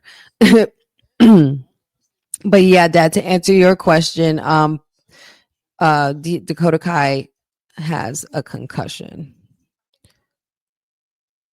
Yawn, this is a bathroom break segment. Which segment was that?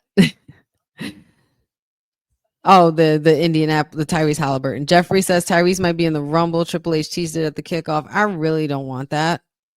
I really don't want anybody to be any wasted. I don't want it.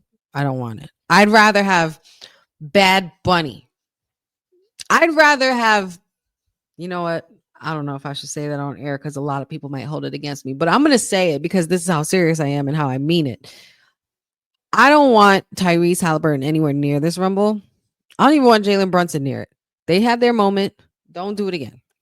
But if you do bring Jalen Brunson there or Cat, oh my God, if they bring Karl Anthony Towns, that place will boo the shit out of him. But that would be beautiful. I would love that. I would rather have Logan Paul win the Royal Rumble than see Tyrese Halliburton enter it. That's what I said. I said it. There it is. There it is. Do with that what y'all will. John Cena is here again, but I can't see him. He says, honey, Io Sky versus Julia. That match will be a banger for the ages. Chris Munoz from Texas. Pleasure, buddy. Pleasure. Good to see you again. And I think Io Sky and Julia is something that I want for 2025. ASAP.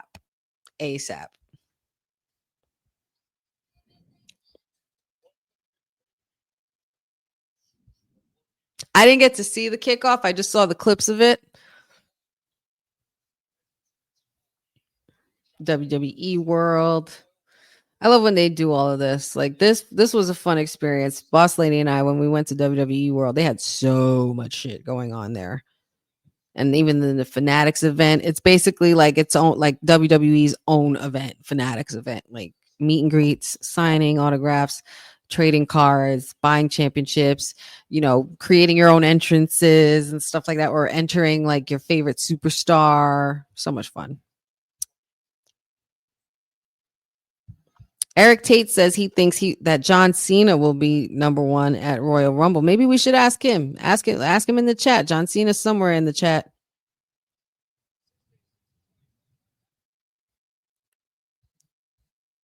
And it's glow time. And of course, who's come to ruin the party? Liv Morgan and Raquel. I love the Shawn Michaels and Big Daddy Cool thing they're doing with them. I'm so here for it.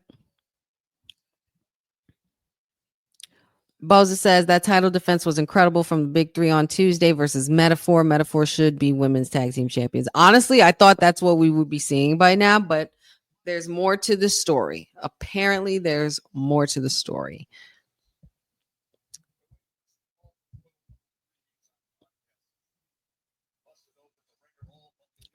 Duran says, I extremely love Naomi's new theme song.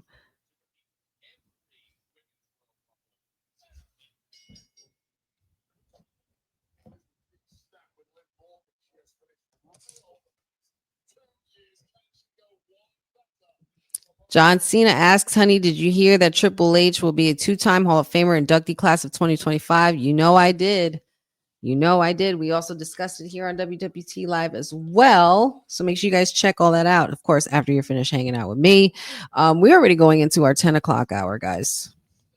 Already. So we have 1 hour left. We have a main event. We have a tag team match. Not sure what else is in the works. And we also have Andrade versus The Miz. So we have 2 more matches left. And we are pretty much going to be wrapping it up from there. And as soon as we are done with this show, with our watch along, please stick around because we're going to hang around for a little bit for the post show. I don't like to do longer than 15 minutes for a post show. So we're just going to keep it short and sweet and to the point because we have a long day of work ahead of us. Women's Wrestling Talk and myself and the whole crew and everybody in there. We're going to be very, very busy people tomorrow. We have the Kayfabe podcast app. We have the watch along. We have the post show for the Royal Rumble. I will also be on with Sports Mark analysts at some point in time tomorrow. Check those guys out. They cover all things sports and wrestling. My guys, Paul and Jay over at Sports Mark analysts. You can follow them on all their on all social spaces as well at Sports Mark analysts. And we have a segment called the Heel Heat where we do our predictions for every PLE. And it's going to be fun to reunite with the boys. These are actually the guys who I started with before Women's Wrestling Talk found me on this platform. And, I've joined this lovely platform since then. So shout outs to Jay and Paul. I'll see you guys tomorrow at some point for that. So make sure you guys check all that out. And before I leave, I will make sure I give you guys my sign off and let you guys know where you can find me and follow us all and the crew because we got a lot of cool things going on. We got a lot of interviews, a lot of content coming out. Like I said, we have the new website, we have the merch. Speaking of that, let's just refresh the memory a bit. Check out our merch at wwtalkpod.com. Hey, yo, you. Yeah, you that's watching this. You sitting on the couch staring at the screen not knowing what you want to do like this is an online college. Are you tired of wearing shirts that make you look like an extra stuck in catering? Do you want to step your wrestling swag game up to the next level? Then Women's Wrestling Talk has got you covered. Like literally. Are you for life in pink or black and white? Or maybe you're the EST and people need to respect you accordingly. Want to put some pride in your stride and show off the muscle in your hustle? Then make sure you check out the WWT store. Not now, but right now. Alright? What you waiting for? Head to www talkpodstore.com and don't make me fight you. Shit. This episode of Women's Wrestling Talk has been brought to you by All Caribbean Wrestling. Catch the wave. Go to allcaribbeanwrestling.com to check out all the latest pay-per-views or go on the YouTube page at All Caribbean Wrestling. Also, go and check out their socials on Instagram at All Caribbean Wrestling and on X at All Caribbean WR1.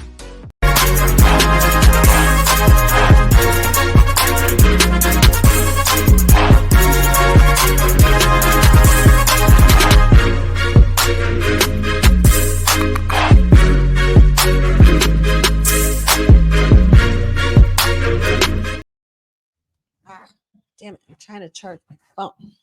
Or charge my computer. Sorry, guys. Didn't mean to give you guys a full view there. Chart. Yeah, chart.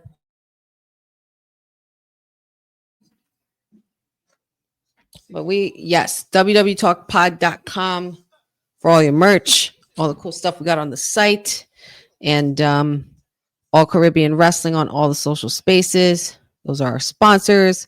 Please check all that out. There's a lot of cool stuff going on there. Oh, and these women are giving it a run for their money. This would be match of the night if there were no commercials during it or picture to picture.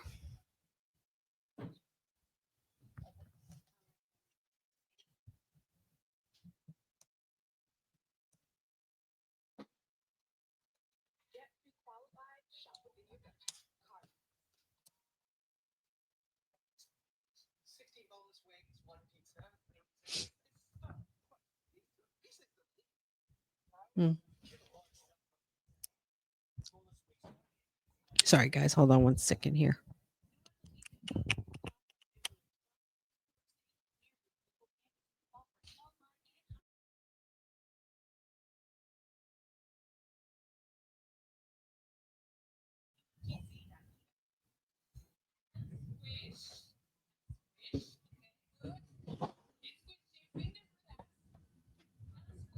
Eric Tate is on the same boat that I'm on, and I think that I think Randy Orton is definitely going to be the reason why Kevin Owens loses tomorrow. Mackenzie says, I hope Asuka is doing well. I don't want her to be stressed out. I hope she comes back soon. Dad says, Logan Smalls wins the Rumble. You need therapy. I would lose my shit if that happens. I was just saying that Logan Paul, I would rather want Logan Paul to win the Rumble than for Tyrese Halliburton to join the Royal Rumble.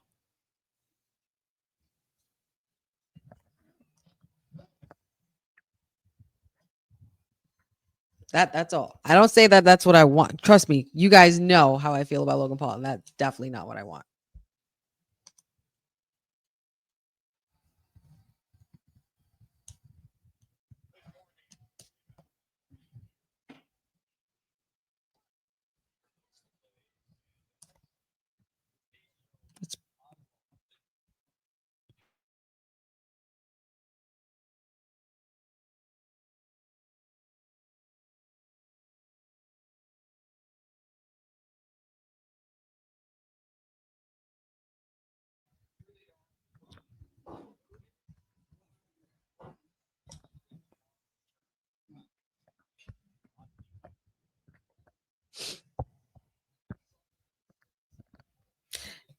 What I really love about this match is that it's Liv Morgan in her prime and Naomi in her prime as well.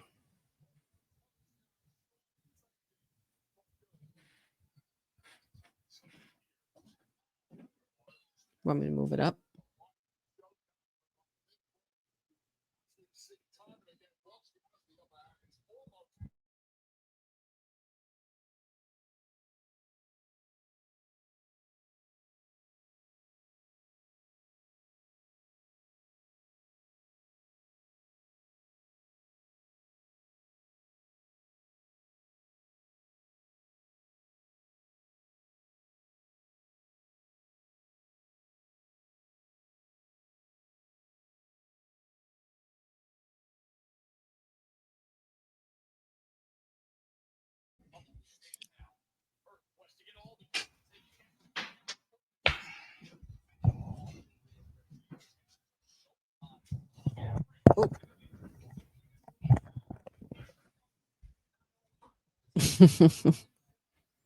Pat you with a unusual cameo appearance, just having some technical stuff going on, and that's his neck of the woods.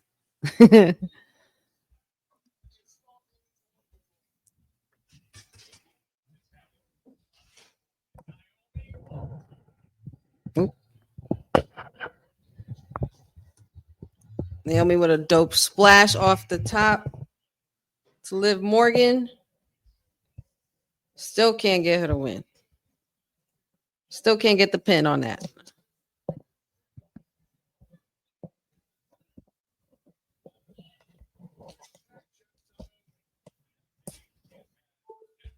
There we are. Much better now, guys. Sorry, I didn't want my laptop to die while I'm on here live with you guys. And I was like, wait a minute, why is my charger not working? Need my producer, editor help.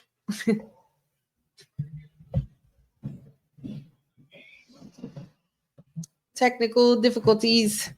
It's all part of the show. Up, kick out. Liv Morgan, what is that? Liv, what is that face? Change her. She looks so terrified that she didn't get the 3 on that.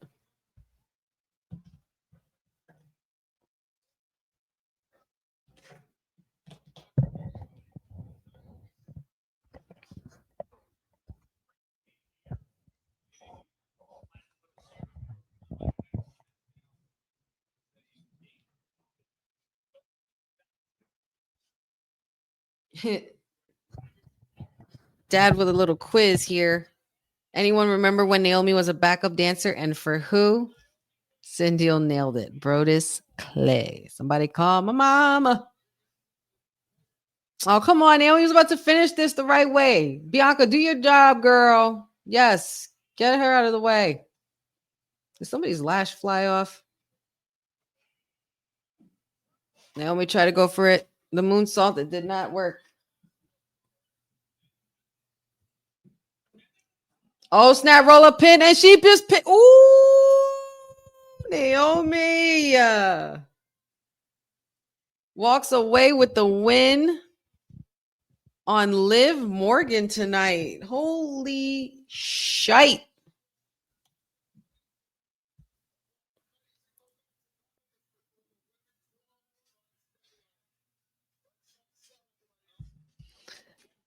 No, I missed that. I missed it. I didn't even know CM Punk was going to be on Pat McAfee earlier, Jeffrey. I didn't even know. Did he really say that? Is your wife in the Rumble, Punk? Why would my wife be in the Men's Royal Rumble? You know what? I can't deal. Very well played, too. Well played, CM Punk. Of course. Raquel and Liv Morgan doing what they do.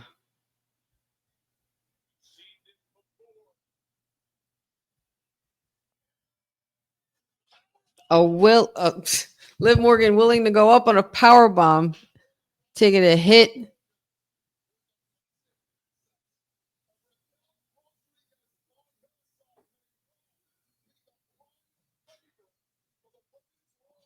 I'm here for this, Shawn Michaels-esque kind of thing going on.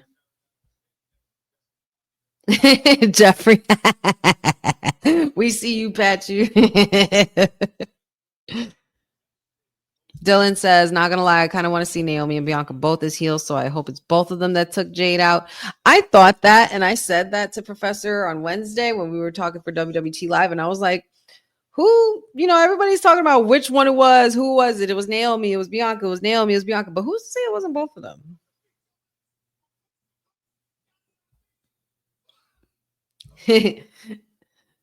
Dad says, is that Patchy my favorite son-in-law?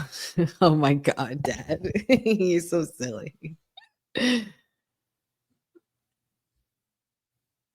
Boza says, that's okay, honey. We wouldn't want the laptop to die tomorrow. I wouldn't have wanted to die tonight either. I'm live, man. Can't ruin the show.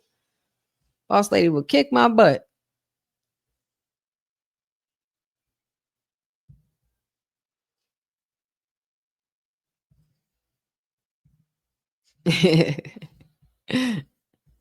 Benjamin says, Naomi and Bianca need help. They don't have a friend right now. It could be both of them that took out Jade. Yeah, I mean,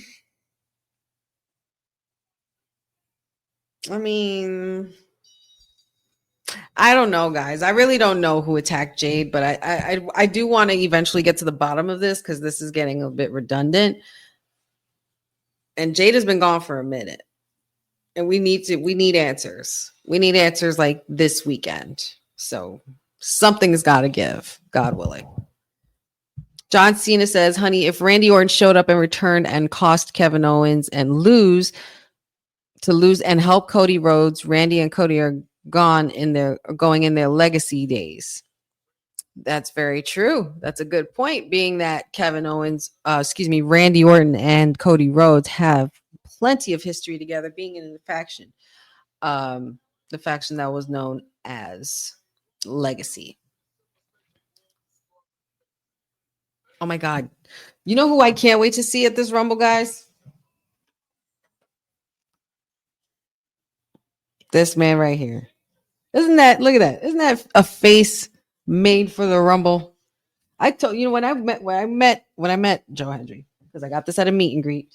Shout outs to the Wrestling Collector. Shout outs to Tommy Pharaoh. When I went to Joe Hendry's meet and greet, I said to him specifically, I was like, my friends and I, we do a podcast, and I've discussed numerous times on this podcast that you should definitely make an appearance at the Rumble and come out at number 30. He didn't say anything. He didn't confirm or deny, but he looked over at his friend. He was like, oh, well, you never know.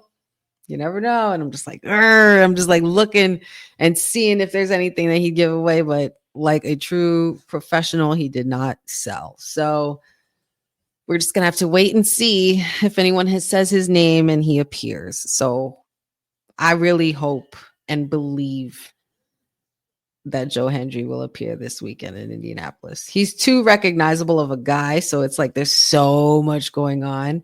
You wouldn't even be able to like see him in the public eye. Like, and you definitely have to wear a hood. You can't be walking around here because as soon as everybody sees your hair, they know it's you and they know who you are.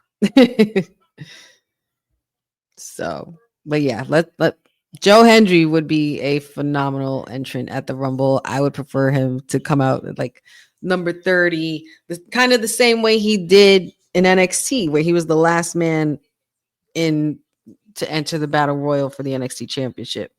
But yeah, I think what they were doing with him in NXT was him testing the waters. They have the belt on him now. If he shows up at the Rumble with the TNA Championship, because we had that happen last year with the women's. We didn't see the men's TNA Championship on WWE TV yet. So, with that being said, I think that Joe Hendry, I believe in Joe Hendry. That's all I'm going to say. That's all I'm saying. I believe in Joe Hendry.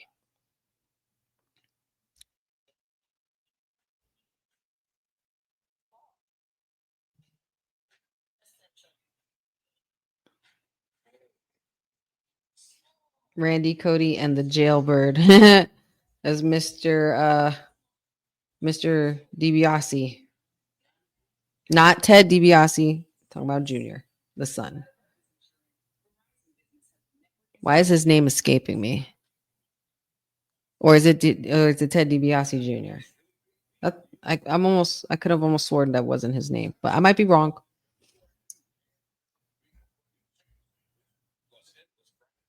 Hendry, Dad says Hendry will get eliminated from the Rumble faster than Santino. I don't know about that. He's a champion. He's not a scrub.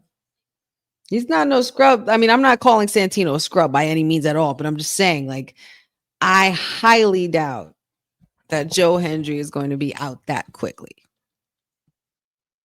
You're going to need time for him to do the entrance. Like, if he comes out straight out the gate at number 1, that's crazy. That would be crazy. Because then you have enough time for the crowd to interact with the song and do the wave your hands from side to side and say, I believe in Joe Hendry. But yeah, you need the full effect. So it's either number 1 or number 30 for the guy. And take his time to go to the ring at 30. Or maybe there's one person left in the ring and then Joe Hendry comes up. Oh my God, if John Cena... Because Joe Hendry has openly said on interviews numerous times and more than once, the person he's after next is John Cena. If we get we're gonna get a John Cena and Joe Hendry face off. If John Cena is one of the last men in the Rumble, and then there's a final guy to come out, and it's Joe Hendry, we're getting Joe Hendry and Cena at Mania. And the build-up, I don't know, man. I don't know. I don't want to get my hopes up. There's also things I heard about a certain Mr. Aleister Black. I'm not calling him Malachi anymore.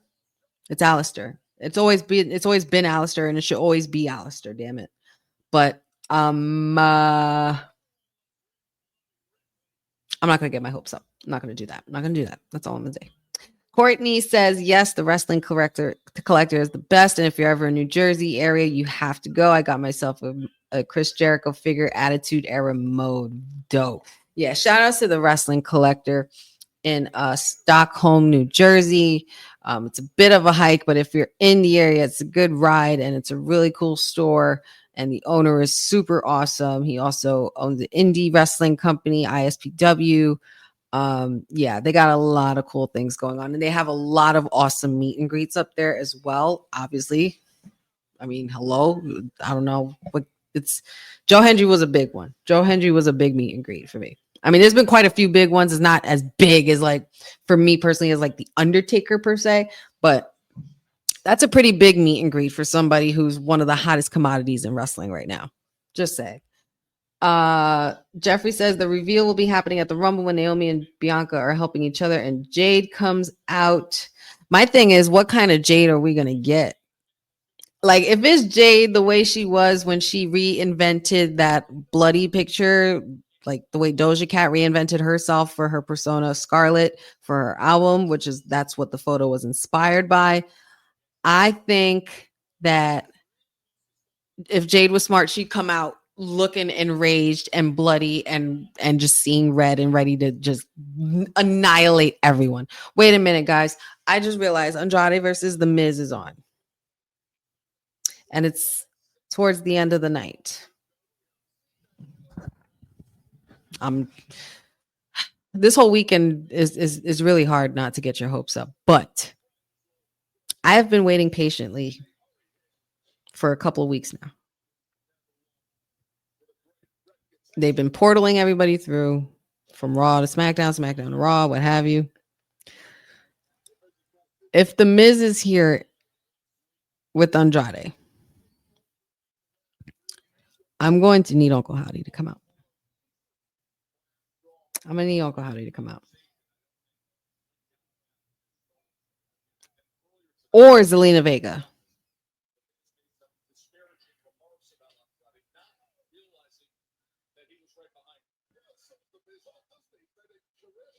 Ugh. What was the last time Miz with the, oh God, the gesture, the tiny balls gesture. Miz, when was the last time Miz was in a one-on-one? And this is him with Andrade. Like, besides R-Truth, I'm talking about like a real one-on-one with a real, like, not saying that R-Truth is not a real wrestler, but what I'm saying is like with a real competitor like Andrade. Miz last singles match. The Miz's last singles match was against Gunther at Survivor Series War Games in 2023 when he challenged Gunther for the Intercontinental Championship. That was the last time The Miz was in a singles.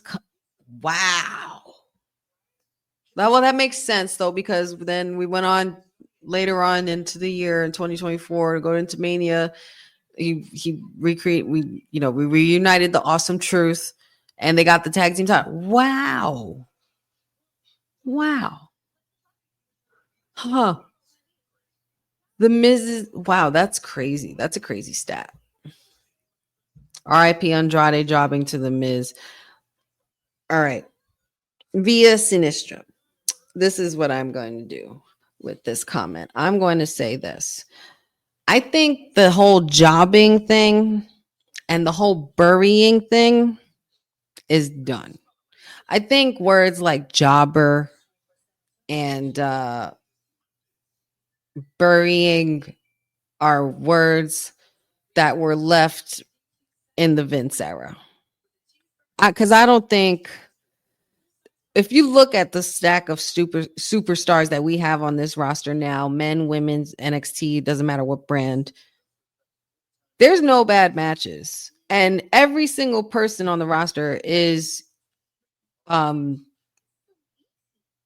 adds value to the company. I don't think Andrade is a jobber. I think Andrade is a workhorse. Andrade is I feel like those terms are so Vince era. Like this, it's a thing of the past. I just roll that off my shoulder. I don't find what you're saying offensive. But what I'm saying is I think that a lot of people use those terms too loosely. Just because somebody lost once doesn't mean they're getting buried. Just because they're fighting someone like first of all, Andre jobbing to the Miz is a crazy sentence because Andrade's not a jobber and Miz is not no schmuck. He is the A-lister. He is also a main eventer. He's also a two-time Grand Slam champion. So I wouldn't consider this jobbing, especially if it's just someone who has been in the business for 10 plus years and made a name for himself on his own. So I would have to reconsider using those terms, jobber and burying and things like that, or putting over. Like putting over, I understand, because we all that's a good thing, but I don't think there's such thing as burying anymore. I don't think Triple H looks at it like that anymore, and it shouldn't be looked at like that. Like just because you work so many matches with the same person or just because you haven't gotten to the main event or just because you haven't gotten a title shot for anything doesn't mean that you're necessarily a jobber. Doesn't mean necessarily that you're being punished for anything. That was more of a Vince thing. This is a Paul Levesque era. And we know the way Triple H ran NXT, Andrade was a champion. Andrade was the NXT champion. He also had Zelina Vega at his side, and he had stellar matches and was amazing in the ring. So I wouldn't I wouldn't even use those kinds of terms with these guys, especially the names like Andrade and The Miz. And Andrade also even went out to another promotion, made a bigger name for himself on his own, got his experience out there, and came back. So, but yeah, I just wanted to, I'm not knocking anything you're saying. You didn't say anything wrong. I'm not offended, but I just think, to be fair to the superstars, I don't think we should use the word jobbing anymore, because not for nothing, every single thing that we're watching them do is literally their job. So it's literally their line of work. It's literally their way to put food on their table and pay their bills and take care of their families. And also, more important, just as importantly, to entertain us. So I wouldn't call it jobbing anymore or use that word anymore. It's kind of no. And I feel you, just your prediction. I feel you on that. Your opinion is totally warranted here. I'm not knocking anybody for their opinion. I'm not saying anybody's wrong. I will never say that out loud to anybody, because your opinion is your opinion and your prediction is your prediction. Your reaction is your reaction. But yeah, I think that I just think the term is used a little loosely. That's all, too loosely. Like the term friend. You know what I mean? Friend, best friend, and acquaintance. Different, you know?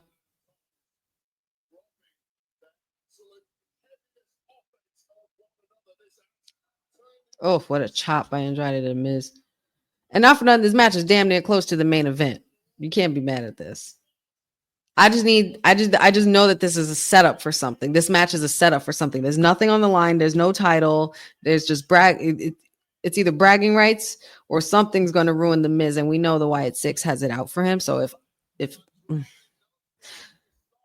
I'll just wait. I'm not going to say anything else, but you guys know what I'm about to say.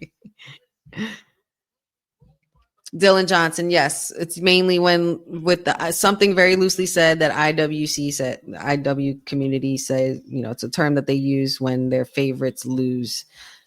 That's a good way to put it. Courtney says people are overusing that word too much and have seen it happen many times on all brands. Some fans don't understand the key word of long-term storytelling and main event chase. That's another thing too, man. Like you think, yeah, Hulk Hogan was the guy with the belt all the time, but you know what? Macho Man didn't always have the belt, but guess what? He was always damn near close to the main event, because why? He was a superstar. He was larger than life. He would get the fans crazy.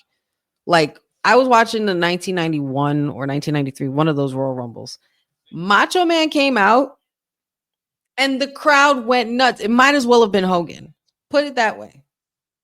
It might as well have been Hogan. So, for the Roman Reigns, for people who think that their favorites are gonna shoot right to the top, like Roman Reigns, all the, like shit that didn't happen to Roman Reigns overnight. Roman Reigns didn't become tribal chief overnight. It took 10 plus years for him to become the tribal chief and to find himself fully in his form. So Andrade, same thing. Miz, same thing. Like Miz is not washed.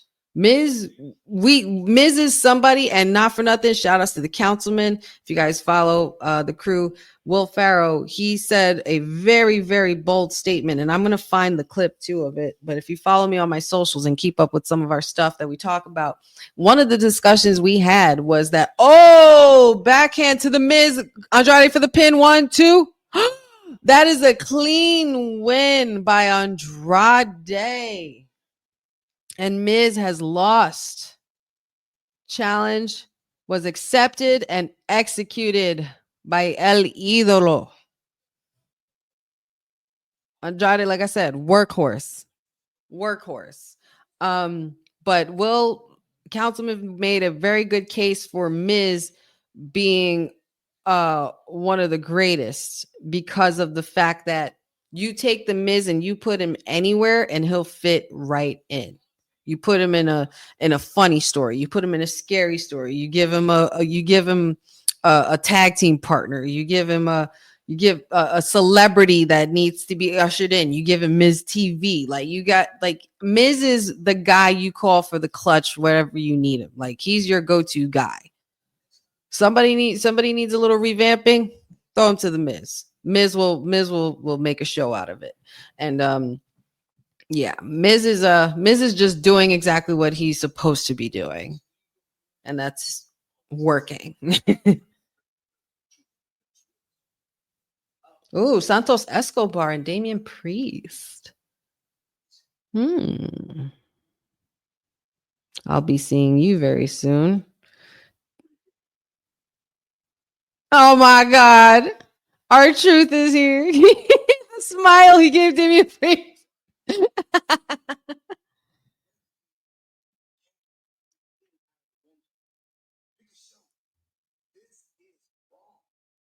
Oh my God, Truth thinks he's on Raw.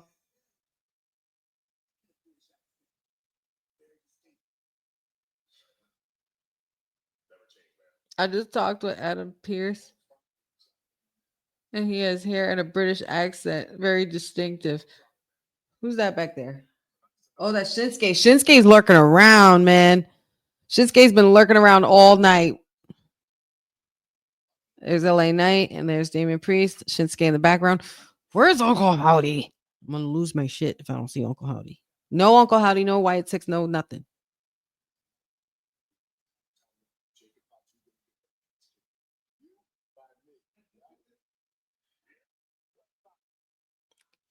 He said, yeah, and Wepa. I'm so done. We got a Wepa from LA Knight in 2025. LA Knight, you're invited. You're invited. Mama gonna cook you some rice and beans right now, boy. Oh!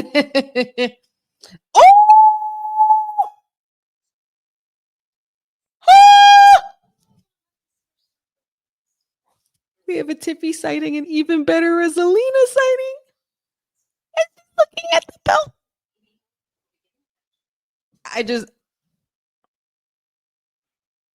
Zelina's gonna be in the Rumble too. How did I not think to pick my friend? I was trying to think unbiased.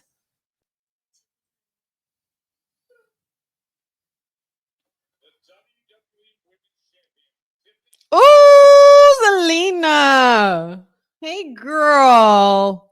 Well, we got the first appearance of Zelina. Oh, that made me so happy. That's fine. I will take that. Y'all ain't gonna give me Bray Wyatt 6. Fine. I'll take Zelina. That's fine. That's more than enough.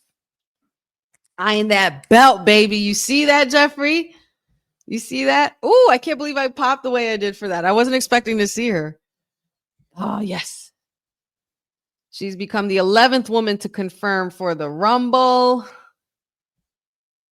Loving it. Courtney says, Tiffy is giving me Christina Aguilera in the early 2000s vibes, and happy to see Zelina on SmackDown. 2025 is the year of gold for her. God willing, please. Please, please, please.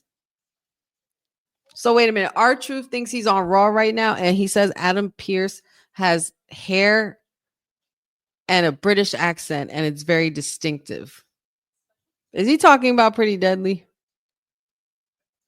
Who's he talking about? Oh, Yes, our muñeca, our la muñeca. Yes. Oh my God, I'm so happy to see it. That made me happy. That made me very happy.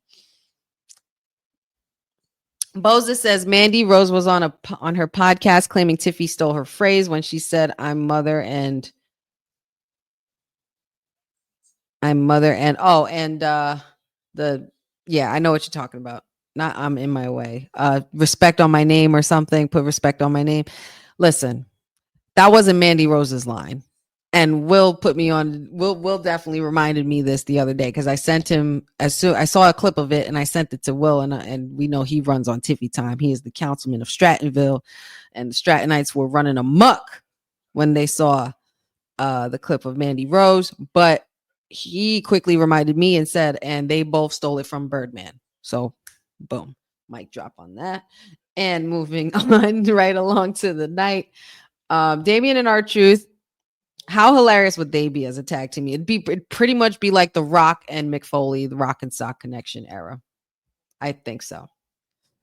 Ghost Rider Sky Thrills, thank you so much for joining us. And he asks, do you know when the Wyatt Six will be back? I do not. There's no telling where Uncle Howdy is, what he's up to. I'm surprised we have gotten no QR codes or hints to anything yet, or weird phone dial-up noises or anything like that. So yeah, I don't know.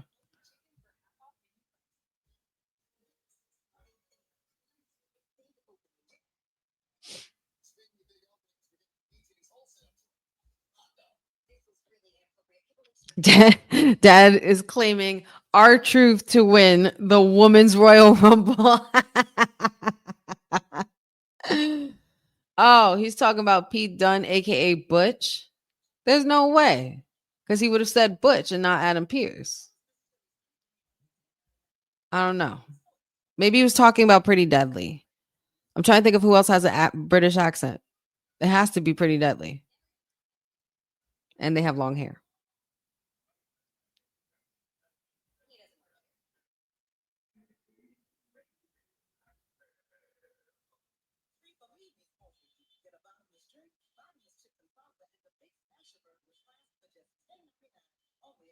Oh, is he talking about Nick and possibly coming to the SmackDown via portal? Oh, that's who he's talking about. Nick. All right, so it's not long hair, but the way he grabbed his lock, I was like, wait a second.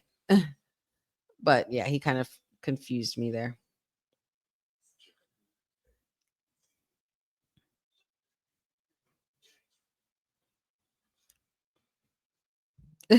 Boza says, if you're betting tomorrow, bet online. AG is saying that saying that John Cena and Charlotte Flair will win the 2025 Royal Rumble matches. If John Cena wins the Rumble, I will find that to be so underwhelming. I will find that to be very underwhelming. He definitely does. He also has his shows mixed up because apparently he still thinks he's on Raw.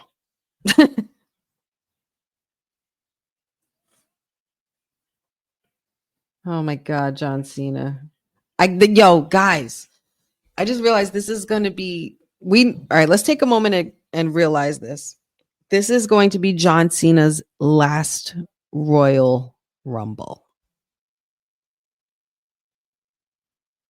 Just let that sink in for a second.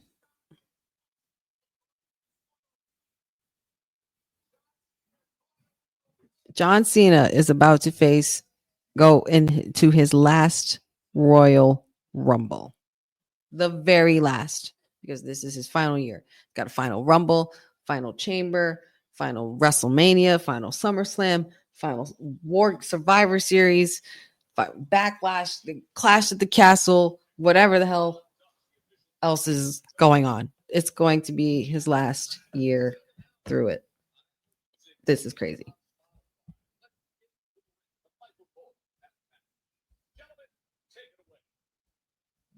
It's fine.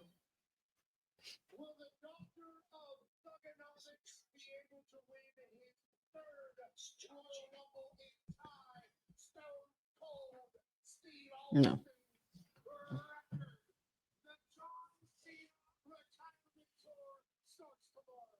Yes, it does, Pat. John Cena retirement tour starts tomorrow. And we are down to the last half hour of our watch along.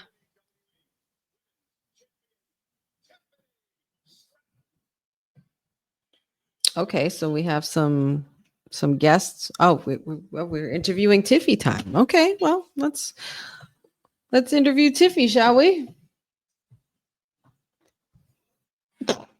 Oh, excuse me.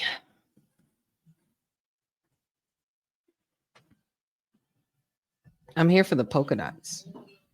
I'm not usually a polka dot loving kind of person, but it looks cute on her.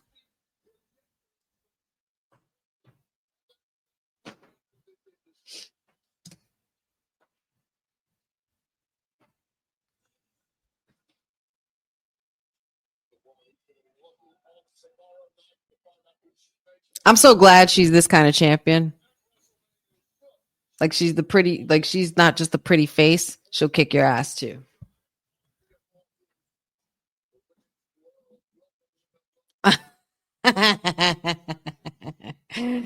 Shout outs to Pachu.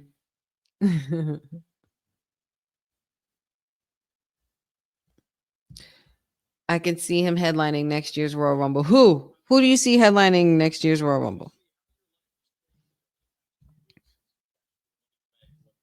Dylan says if Cena wins, I'm marking out, and I think a lot of other people will too, but not me.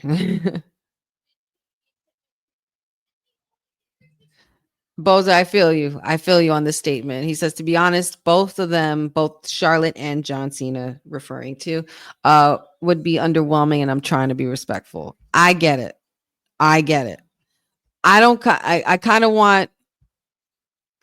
want Charlotte to. I wish Charlotte would have stayed away from the Rumble, but I feel like there's a meaning to it. There's a reason behind it, and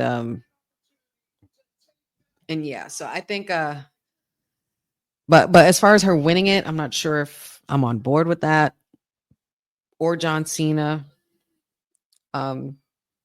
But if it's his retirement tour and he's trying to get to maybe one more WrestleMania again, does he really need to be a part of the main event? Does he really need to win another title? He's still, he doesn't hold the record. He's at the cusp of breaking it. He's tied with Ric Flair. What more could you ask for?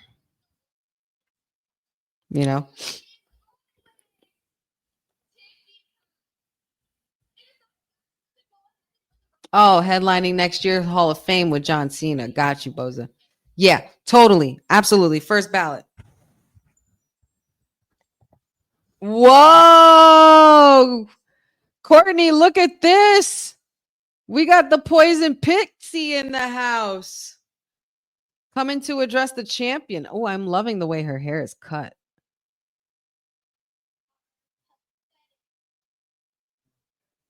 They kind of bumped up the hair. I love that. Give it some teasing up here. I love her hair like this.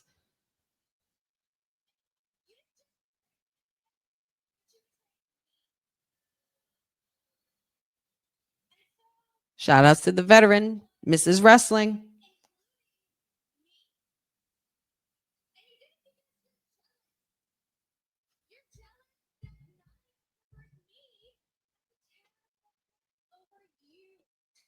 Oh, she might have a point.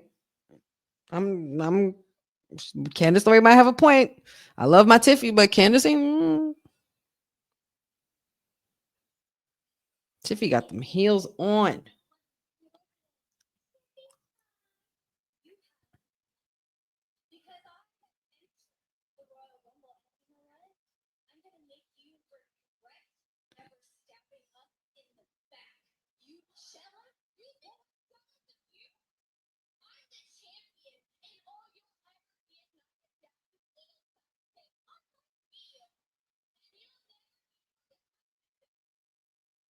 Oh, that didn't go as planned. Come on, Naya. Hair. Rawr. Love it. Oh, headbutt. Tiffy getting her ass beat barefoot. I was going to say, girl, you better have taken off those heels.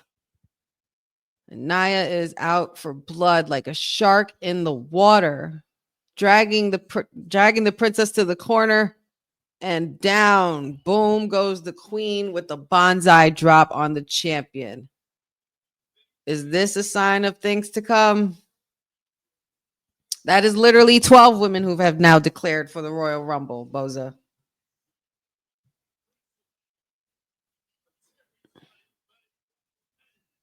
Tiffy and Candace won't forgive, and they won't forget. She's got her. I love that Nia's got her little minion. She always has somebody little with her. She had freaking Alexa Bliss. Her finisher is just like Yokozuna. Exactly. I believe in her real name, in her Samoan name, Yokozuna is like her middle name or something like that as well. And as well as Solo Sokoa. If you look at the bloodline tree, you could see all of their names. I believe a few of them have Yokozuna's name in there. But yeah, she finishes it exactly like him, and I think that's a tribute to them. A tribute to Yokozuna. They also do the Samoan drop.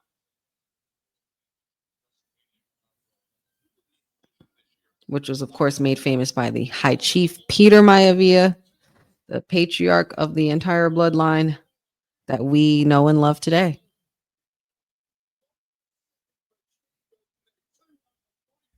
My goodness. 2 out of 3 falls for the tag team match. Women's Rumble match. Men's Rumble match. Cody Rhodes and KO. Last time we saw the Winged Eagle Championship, Joe Tessitore just said it, defended at a Rumble was in 1998 or 88. Did he say 88 or 98? It had to be 98 because I'm thinking Shawn and Taker. Here we go. Main event time. Final 20 minutes, guys. Light at the end of the tunnel. We are finishing up and wrapping it up with our final match for the evening of our SmackDown watch along. Go home show before the Rumble. This was an eventful SmackDown. There was a lot of action going on. Lots of things to anticipate for tomorrow. And make sure you like and subscribe and share all things women's wrestling talk. Jacob Fatu is there. Tamatonga, of course, not too far behind. They are teaming up to go against the Street King, Damian Priest, and L.A. Knight, the megastar. Jacobs didn't guess me hype. You know what? You guys are going to think I'm funny because I don't acknowledge the team of Bloodline. But that doesn't mean I don't acknowledge theme songs, okay?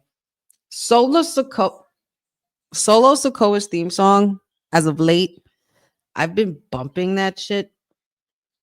That song goes extremely hard. The lyrics, the cadence of the lyrics, whoever's rapping on that song, ate that song up. I have been destined to win. Alpha Omega begin. Let it begin. You can step through my lens. Like, come on. Like the beat goes hard. The trumpets in the background and the taking it all. Like I feel that shit. I get it. I get it. Like I understand why it was so difficult for Jacob Fatu to keep coming out to his music because he's dancing to that shit. Like that song's a vibey song. And that's a good motivation song. Like that's a good workout song. Like, yeah. Like any of the Samoan Bloodline songs are beast. Tamatonga's theme song on the Lolo, beast as well. Forget trying to make Braun Breaker the new Brock Lesnar. Jacob is the Brock right now. He's unstoppable. Solo actually took it all. Literally, I see no lies told. Good go home show, says Eric Tate. It's going to be a fire PLE tomorrow. I agree. Jasim, Elordi, good to see you, bud. Carmelo said he tried to headbutt of a Samoan, but they do say in Samoan culture, you never headbutt a Samoan. Never, ever. None of them. If you've noticed, like, even throughout history, you see people overselling the headbutt, like from a Samoan. Like that's official. Like there's no headbutting them. You headbutt a Samoan, you're headbutting yourself. Put it that way.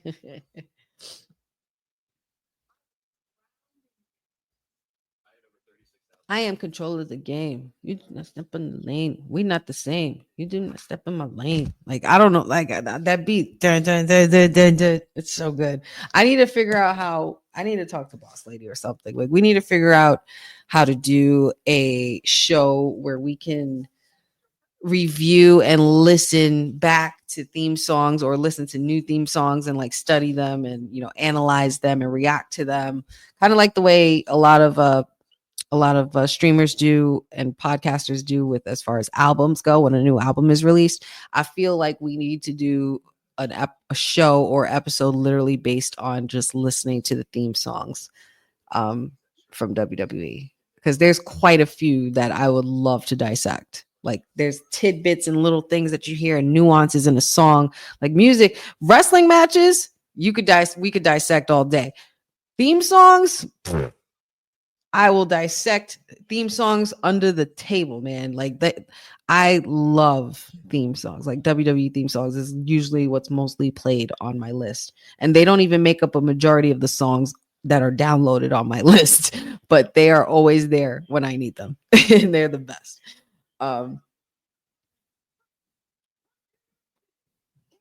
From New York City, the Bronx, Damian Priest. All rise for El Campeón.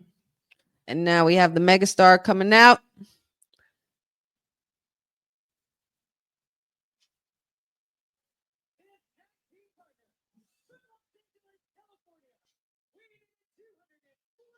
This is actually a very unlikely duo, but it's a hot duo. I'm here for it. I'm not mad at this duo. Oh God, this match is going to be brutal. And we got 15 minutes. 15 minutes and counting. Jasim Elordi says, I feel like me and The Rock kind of connect because of his African culture mixed with his Samoan culture. And he kind of relates to me because he kind of relates to me because we're both warriors. We both have African blood. It's a beautiful thing when you're able to relate to a lot of your favorites that you look up to. It makes you feel heard, makes you feel seen, makes you feel important, as it should. And I think that's amazing. I like the Samoan culture. I feel like they're related to African culture. The Rock is part African, part Samoan. Yes, he is. And he has always been very, very vocal about the representation of his both African and Samoan culture. Samoan culture. I like to say it the way they say it because I like to I have respect for the Samoan culture as well. Some Samoan, Polynesian, Hawaiian.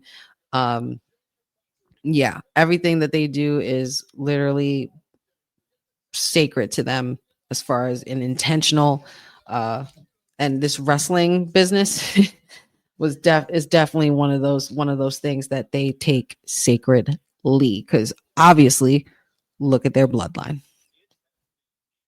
Jeffrey says that would be a great debate on the best theme songs. Not even the best theme songs, just picking a theme song for an episode and just reviewing it.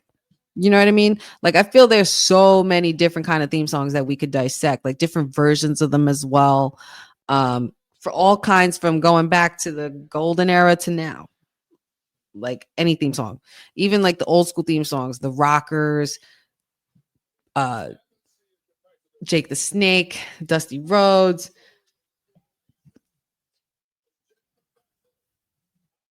But yeah, I feel like we need a review, WWE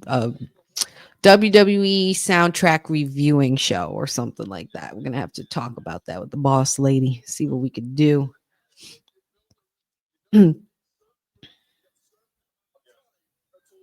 Jeffrey says Jim Johnson was a musical genius. Still is. LA Knight's theme is great too. The WWE title match is going to be long. I don't think it's going to be as long as the Rumble. The Rumble's going to take up the bulk of the show, both men and women's. Got to at least have a good 45 minutes to an hour for each match.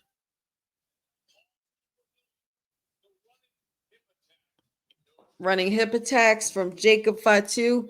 What's so funny is that Patu and I were watching all those old Rumbles.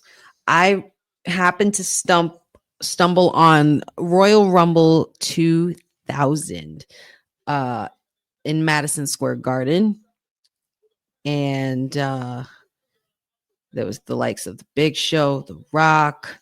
That was the Miss Royal Rumble 2000s bikini contest where the cat, or AKA Miss Kitty, had bubble wrap for a bathing suit. My God, how far we've come with the women in wrestling. But that was also the night Mae Young grossed us out and oversold herself too much. And Mark Henry for the cover. Mark Henry was pretty much covering that up with Sexual Chocolate at the time. But that was when the final two were The Rock and the Big Show. And I distinctly remember the first person in that Rumble. Was he the first? He was not one, maybe not the first, but he was one of the longest superstars he was one of the superstars that were in there the longest that year. And that was Rikishi Fatu. The similarities between Rikishi and even Yokozuna was in there. Well, not 2000, but even watching all the old Rumbles and seeing Yokozuna and seeing Rikishi and seeing Umaga in the 2000, later on 2000 Rumbles, it threw me for a loop because I'm looking at them and I'm like, oh my God, look at Jimmy and Jay's dad. Oh my God, look at Haku. Oh my God, look at Umaga. Look at Zilla. Look at little Jacob and Yokozuna. Like you see Solo. Like you see all of the bloodline that we have now, OG Timu alike. It's like literally embedded in their DNA, and they all look the same doing it. The super kicks, the headbutts, and Rikishi was even jamming out with Too Cool in that Rumble. Like they came both, Scotty 2 Hotty and Grandmaster Sexay came out. Oh my God. And it was just magic. They did the dance, they put the shades on him, but then Rikishi clotheslines them and knocks them both out. Because, in the Rumble, it's every man for himself. There's no friends, it's nothing personal. But then Rikishi went on to go ahead and start dancing, and he had the shades on, and I'm like, oh my God, look at Jay. Like with the crowd dancing to his theme song. Like, it wasn't really a yeet thing going on. It was just either you put on the shades and you did the dance. You had Scotty 2 Hotty do the worm. And it was such a different time. But the way those boys moved in the ring, it's Jacob, shades of Umaga, Zilla, shades of Umaga, Solo, shades of Yokozuna, and Umaga because of the Samoan spike. It's like they all attributed something to their family members, and it's so cool to see. And I think that's what's like why I say that wrestling is literally embedded in the Samoan culture's DNA, all from the start of Peter Maivia, and of course the matriarch, Rocky's grandmother, who was the promoter and booker. Like, these people were no freaking joke, and they're still no joke. And the fact that we are literally watching generations of their legacy just keep being reborn and Roman and like everything, Afonseca, like, it's a beautiful thing. It's a beautiful thing to see. It's a beautiful thing to acknowledge. It's something we must always acknowledge. Whether it's Timu bloodline or OG bloodline alike, I respect where these boys come from. I love where these boys come from, and I love that they own it. I think that's the most important part when you're representing your culture or where you're from, or your family or your peers or where you come from. It's very important to represent that in your work, because it's a way of showing respect. It's a way of tributing. I could sit here. I mean, I want to get, there needs to be a book. There has to be a whole book. Somebody has to be writing a book somewhere about the whole Samoan bloodline, like from front to back, everything. Peter Maivia to being, in WrestleMania, to then, to going on to Hollywood, being a stuntman in a James Bond movie, there's a lot of culture, lot of history, and a lot of culture. Can you imagine tomorrow if we get every single bloodline member in this Rumble? That pretty much takes up most of the list. We got Solo, Jacob, Tama Tonga, Tongaloa, Roman, all in the same Jey Uso, Jimmy Uso, all in the same ring. And I'm not counting Sami Zayn. Yes, he's part of a bloodline, but he's not blood. You know what I mean? Like, it's going to be a bunch of wild Samoans all up in that ring tomorrow. I hope everybody, gets their ice packs and everything ready because Rumble's going to be nuts. There's going to be a lot of hurt in this Rumble. A lot of hurting.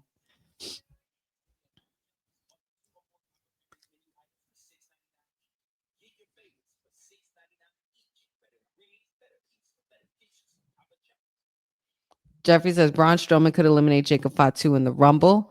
That's a good point. And we hadn't seen Braun Strowman all night unless he has something to do with this match, being that LA Knight helped him last week. Maybe he kind of owes LA Knight a favor. Who knows? Jeffrey says Mae Young was ahead of her time. Listen, you want to talk about the timeless one? She was the first. She was definitely the first. And she did not give two shits. Rikishi was the Sultan in the 90s too, and Iron Sheik was his manager. I remember that. Oh my God. The Sultan. And then he was just Fatu at one point. He was part of the Head Shrinkers. Dakota Kai she's part of the bloodline too. Is she? She's related to somebody in the bloodline? Jeffrey says Samoan Dynasty is a great thing to study. Man, like I said, there needs to be a book. The old Rumbles never got a title match. Yeah, the rules were different. Times were different. But just to see, just to, learn it and to study it historically, like you have to respect the ones that paved the way for the ones that we watch now. You have to respect the history in that. And of course, you have to remember that times were different. They were very, very different. The fact that LA Knight just lifted that big boy up like that was unreal. Jeffrey said, if we get Rikishi tomorrow, man, listen, get your shades on and get ready to do the damn dance. That's all I got to say. Patrick Culp, good to see you. Thanks for joining us. He says he got his boy Super Cena, 17 time for Super Cena. That's a big, bold prediction there, sir. But I like it. I like the way you think. If anybody has missed my pick, I personally went with Karrion Kross. It's a sneaky one. It's one no one's talking about. I feel like all the big names are the two obvious ones. It could even be a surprise entrant, but I'm gonna have to go with Karrion Kross. I want to go with somebody who's been a master manipulator, somebody who's been hiding in the shadows in plain sight, and yeah. Oh my God, Priest laying out Jacob Fatu. Don't forget those tables don't break, y'all. Please be careful. I see the corner of that table, and I can't even imagine what JD felt, bro. I can't.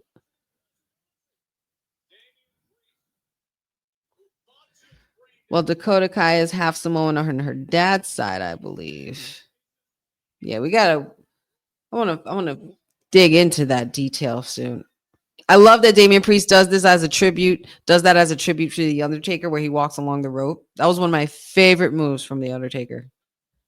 Jacob no selling is crazy. It's nuts. It's wild. It's like nothing gets this guy down. Like, this is like the way Jacob is with no selling. That's the way.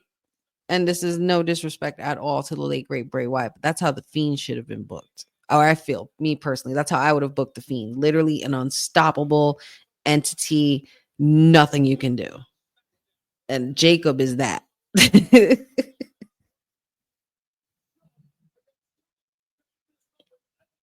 Oh, trying to go for the razor's edge here, but nope. Tama Tonga able to latch on to Priest, put him in a headlock or a sleeper hold of some kind to try to get the big man down. Oh, got the big man down, both knees down. LA Knight still trying to recover from outside there. Oh, come on, Damien. Fight it, Damien. It's really tough because it's like I like Jacob a lot, And I like Jacob so much that I should be rooting for him right now, but I mean, I think Damian Priest and LA Knight might have this in the bag. Oh, Tama Tonga with a sneaky roll up on Priest. 1, 2, no.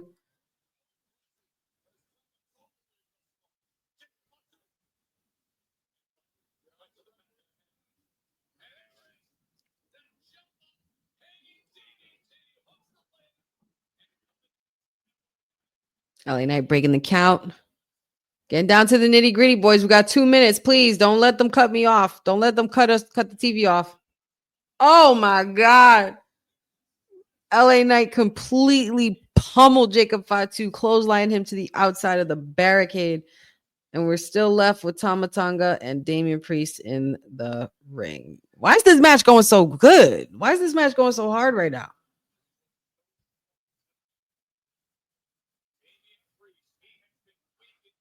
Oh, he caught him.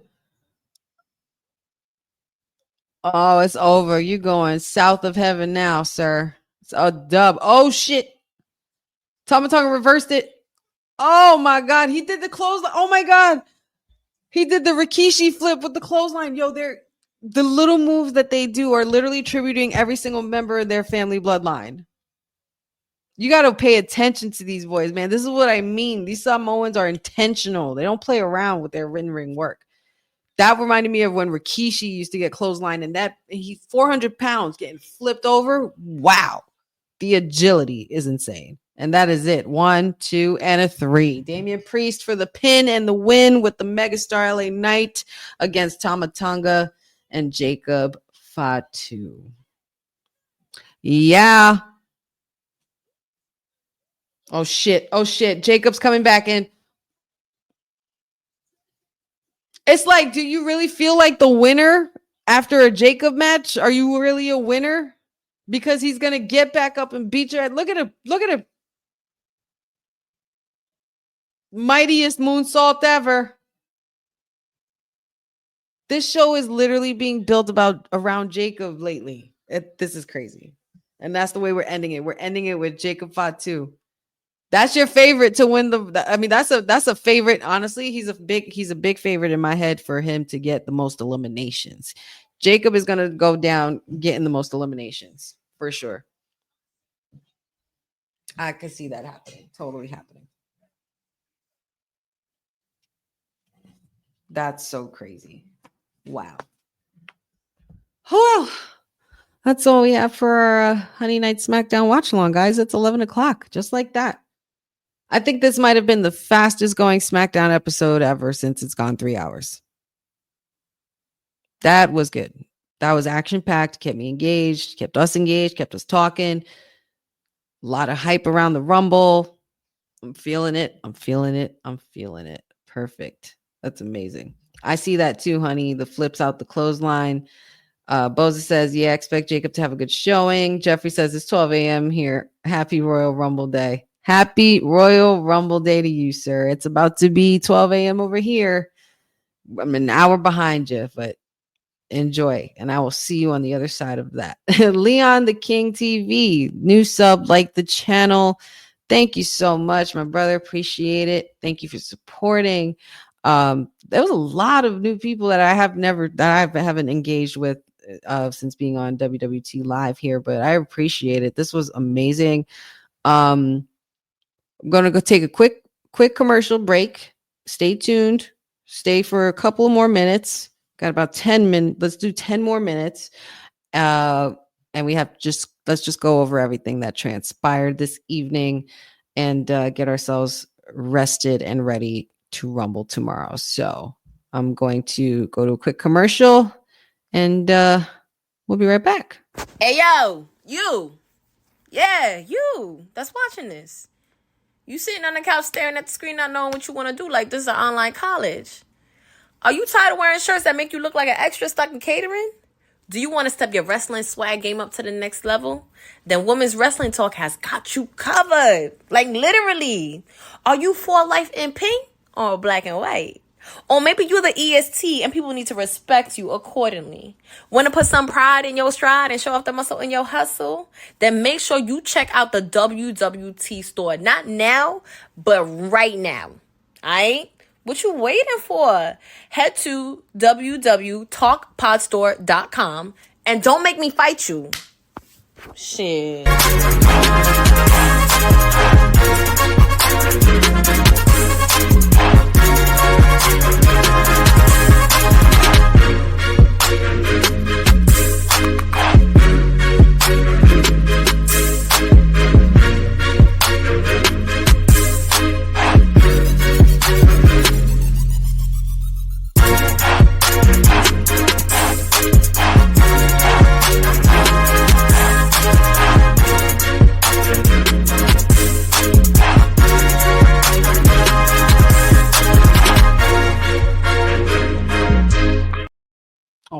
All right.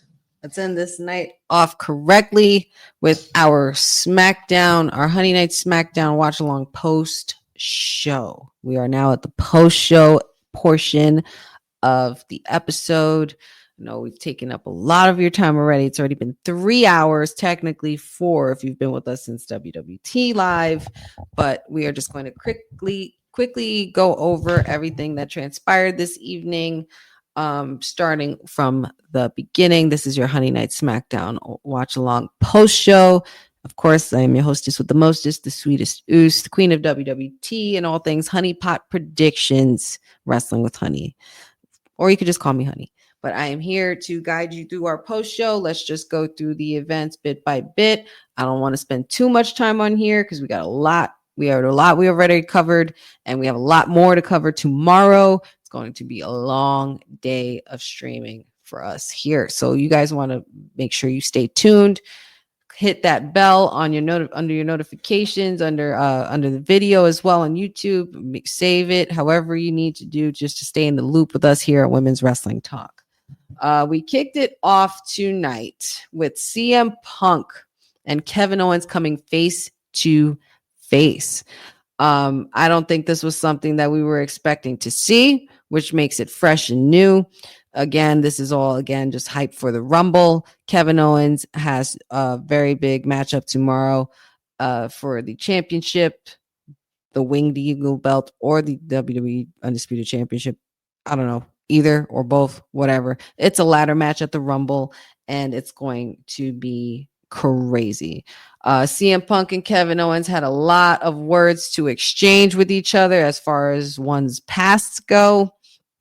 And I think it's just going to create a lot of spice for tomorrow, which is definitely necessary. So it again lets you know that Rumble season is here. And that means if Rumble season is here, so is Mania season. So now we're going to get down to the nitty gritty. We also have Jimmy Uso. We had Jimmy Uso in a match one-on-one with Carmelo Hayes that was being advertised, Big Jim versus him. And that match was actually very, very good. Carmelo Hayes obviously got a little bit of too full of himself and a little bit too overconfident in the situation. I think he underestimated the veteran in Jimmy Uso, which you should never do.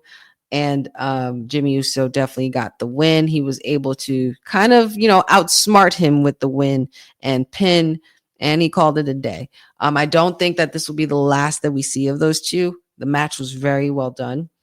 But we'll see what goes from there. We had Chelsea Green versus Michin. Both were accompanied with their partners. Michin with BFAB and Chelsea with Piper Niven. Match was for the United States Women's Championship. Unfortunately, Chelsea Green showed her true heel colors and was able to get out of the match via disqualification because she had some tricks up her sleeve, pulled out a kendo stick and whipping away at Michin, which got her disqualified, but then quickly backfired on her because she felt the wrath of Michin and the same kendo stick she was using on her. So it's safe to say that Michin's receipt was given back rightfully. I think this is definitely not going to be the end of these 4. I like where this is going to go. I love that we're seeing more BFAB on television as well. So this was all in all a really great match. Chelsea Green wearing a Wonder Woman's outfit, particularly such a great touch for this title run. This was exactly what I knew she was going to do once she became champion. So shout outs to Chelsea Green. Let's see. We also heard from the new prospect of SmackDown who just got recently portaled through from Raw, and that was former El Campeón, former El Señor in the Bank, Damian Priest, who came out with some words, and then the Samoan Werewolves music hits. Jacob Fatu comes out with Tama Tonga, and they pretty much have some words, a lot of back and forth between them as well. Priest was not intimidated by Jacob Fatu at all, it seemed like. And they both seem to relate to each other a lot because they both are kind of cut from the same kind of cloth as far as being from the street and, you know, coming from the dirt, coming from the gritty. And I like it. I dig it. There was a good story there. And it then led to a brawl in the ring, which then would go on to be the main event of the evening, which was the tag team match between Damian Priest teamed up with LA Knight versus Jacob Fatu and Tama Tonga, but we'll get into that later. I'd like to go in order. I've been doing so much talking.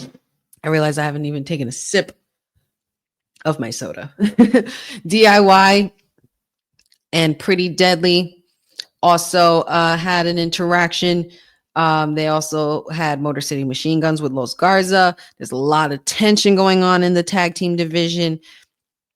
And a lot of angry tag teams. We had an 8-man tag match. Didn't go so well for either side. I mean, besides the winning side. But as far as the chemistry went, that was just out the door. Nobody was feeling it. But nevertheless, the Motor City Machine Guns would take the win over Ciampa.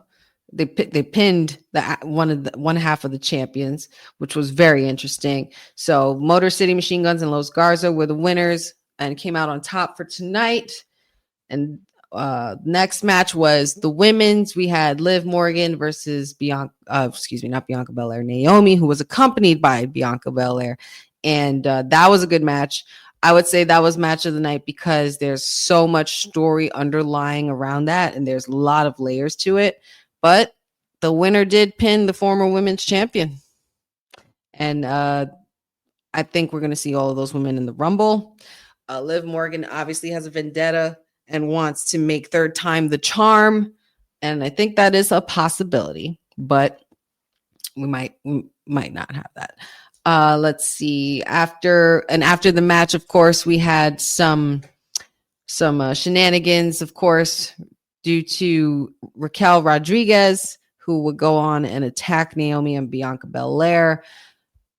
Liv Morgan with the double team. And of course, they pretty much stacked them on top of each other and performed a powerbomb where Raquel Rodriguez took Liv Morgan, used her as a weapon, and threw her onto Belair and Naomi, which was a pretty crazy and profound ending. And I can't wait to see where that leads to.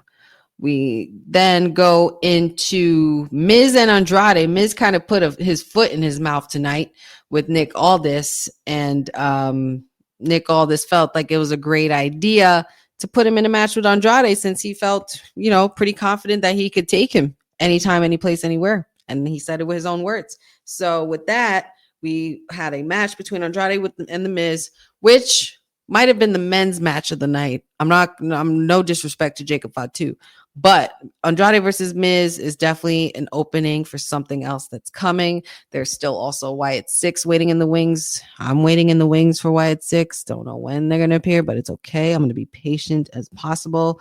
If there's anything that this Paul Levesque era is teaching me, it's teaching me patience for as much as I can, because for years I've been like, oh, you should have done that, marking out, as you get older, you kind of use your brain a little bit more and have some common sense and just think that, maybe if you wait things out, might make room for something else.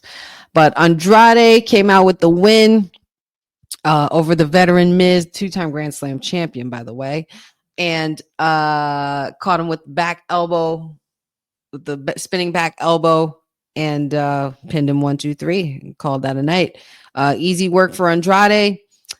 Tiffany Stratton was seen walking backstage, and before I could say anything else, Tiffany Stratton runs into Zelina Vega in the hallway, and I just love that touch. It was just to remind us that our girl is now on SmackDown, and business just picked up. La Muñeca is on the blue brand, and she is also claiming a spot in the Royal Rumble. So pretty dope. I was very happy to see her, and she was eyeing that title, and boy, that gold is just feet away from her reach, and I can taste it for her. Like, I really want Zelina with gold this year. That's what I want for 2025. But give me Tiffy time all day. Tiffy then comes out and has an interview with Pat McAfee and Michael Cole, and Tiffany has some words about, who could be her next challenger for her women's championship at WrestleMania 41. So she can't wait to see what happens during the Women's Royal Rumble. And before she could even get out any more words, the Poison Pixie, protege of Nia Jax, Candice LeRae, then came out and had some words for her as well. Told her that she is claiming for the Royal Rumble as well, and saying that she will regret stabbing Nia in the back. So Candice LeRae with a bit of a feisty vendetta on the betrayal of Tiffany Stratton. And the women's Rumble is going to be very, very good. Then, of course, after that, we will then go into the main event of the evening, which was Jacob Fatu and Tama Tonga versus Damian Priest and LA Knight. And we know Jacob and LA Knight have been going at it for weeks. LA Knight has always had his gripes with the bloodline. Damian Priest hasn't really had his share of bloodline feuds, unless it was for the tag team titles and against Jimmy and Jay, but he hasn't really dealt with this bloodline before. And Jacob versus everybody, please. Jacob versus everybody. Priest and Jacob doing a face-off, Braun Strowman and Jacob doing a face-off, Braun Breaker and Jacob doing a face-off, anybody with Jacob doing a face-off, Roman, Cody, Seth, anybody. Just give me Jacob versus everybody. That's it. That's basically the moral of the end of every SmackDown, when Jacob ends it mean mugging into the camera. Though Jacob and Tama Tonga did not come out with the win, Damian Priest and LA Knight did come out on top for that tag team main event. Jacob was obviously the highlight, because he popped up after losing and getting pummeled outside in the barricade by LA Knight before they won the match. Completely just pretty much got back up and demolished Damian Priest with a couple of moonsaults. And I think that's the best way to describe it for Jacob. Jacob does not care who you are. He just wants blood. He's literally a werewolf smelling blood, a shark in the water, hunting its prey, and he is not going to stop. He's all gas, no brakes. One highlight in there that I will say is pretty interesting was that a certain Shinsuke Nakamura was waiting in the wings. Not really so much waiting in the wings, but kind of lurking around backstage. I'm very curious to see what he's keeping his eye on. I think Shinsuke has also declared for the Rumble as well, so he will be there tomorrow. And anybody who's got to deal with Shinsuke has got a problem on their hands, because Shinsuke has quite a few wins already. He's also the three-time United States champion, and he's in his bag right now. So I mean, there's a case for any single one of these superstars to win, whether it's man or woman. It's just going to be a good show. At the end of the day, we have to remember as wrestling fans not to take this stuff so personally. We also have to remember that this is all in good fun and entertainment, and it's for us to sit back and enjoy it. It's our soap opera, so let it be that. Don't get upset. Don't mark out too crazy. Don't start cursing people out on the internet. Don't like there, because there's a lot of things I see, and even within my my community, where I see certain things being said to other people that shouldn't be said. We should worry about being kinder when it comes to people expressing their opinions on their favorite superstars or what they feel is going to happen. There's no wrong answer, guys. Everything is opinion based. Stop taking everything so personally. It's wrestling, it's entertainment, it's what we love. So just enjoy it. We did go through who all of our picks were, so make sure you guys check that out on WWT Live on the previous episode from today in the archives. Also, you guys can check me out here Mondays, Wednesdays, and Fridays with the WWT Live crew, 6 p.m. Eastern Time, 3 p.m. Pacific Time. Every Friday night, we have our Honey Night SmackDown watch along. I saw a lot of new faces in here. Brian Orton, good to see you too, buddy. I did not get that pre-order yet, but trust me, I will get on that. Because I want that bloodline. I need that. I want that bloodline, that bloodline mode for sure. But I think that all of us should just enjoy the show tomorrow. And again, you guys can find me here Monday, Wednesdays, Fridays, WWT Live Crew, SmackDown every Friday night. For our watch-alongs and post-show. We also do the Kayfabe podcast with Councilman Will Pharaoh and Dion from All-Star Fandom Show as well. Check out all the cool things they got going on. Those are my guys. Those are my bros. Can't wait to hang with them tomorrow. We got special a special guest tomorrow joining our show. We also have a few cool topics to cover tomorrow before we get into the Rumble. You also could check me out on Sportsmark Analyst, making predictions with my guys Paul and Jay. They cover all things sports and all things wrestling. We have a segment called The Heel Heat, so please check that out as well. I'm trying to think of what else. Like and subscribe to the Wrestling with Honey podcast on YouTube. There's no content up, but there will be soon. I'm working on it. I'm a work in progress, and good things just take time sometimes. And Wrestling with Honey on all the socials, Instagram, Facebook, TikTok, what have you. And yeah, man, this was a great night. This was a great watch along. I appreciate all of you guys. Shout outs to everyone in the chat. Brian Orton, Jeffrey, Boza, Pachu, Cindy, Dylan Johnson, Jasim, Elordi, Dad. Let's see. Leon, the King TV. Great to have you. Patrick Culp. A lot of new names in here. Eric Tate, appreciate you. Benjamin, Bobby Batito, Courtney. Let's see. I hate forgetting people. I hate doing that. I think I pretty much covered it all. John Cena, Via Sinistra, thank you for joining us. Please come back and join us again. We'd love to have you as part of our wrestling family. This is just what we do. Cash Gaming Live, thank you for joining. D-Ron, that's who I forgot. D-Ron Kincaid, thank you so much. Matthew Behrman, Mackenzie Johnson, y'all were in here today, man. There was a lot of cool faces. I appreciate every single one of you guys. I appreciate you guys supporting me, support the crew, support every what we got going on here on WWT. WWTalkPod is the website for all your cool merch and all women's wrestling talk related interviews, content, and what have you. Shout outs to the boss lady. Shout outs to Professor for winning that five-time commentator award of Georgia. Shout outs to the councilman. Hope you feel better, and hopefully your ass ain't as sick tomorrow as you were today, because we need that energy. Shout outs to Dion and your addition. Shout outs to Courtney. And, I appreciate all of you guys in the crew, and Jacob, everybody. Just want to send you guys some love and appreciation for the weekend. But we're going to be here for the watch along tomorrow. So you guys got me pretty much almost all day. And I can't wait to spend it with y'all. But in the meantime, I'm going to be out of here. I'm going to get some rest. I'm going to hang out with my hubby and my dog, Lewis Johnson. Yes, you too. I'm so sorry. And enjoy the rest of the evening. You guys be safe. Have a great weekend, and happy Rumble Day, y'all. This is your Wrestling with Honey Night SmackDown watch along as part of Women's Wrestling Talk, the #1 women's wrestling network on the planet. Ciao for now. Thanks for joining WWT. Don't forget to like us on all social media platforms at WWTalkpod. Like and subscribe on all video and audio platforms, like yesterday, my G. And check out our website at www.talkpod.com. Thanks for watching Women's Wrestling Talk, the #1 women's wrestling network on the planet.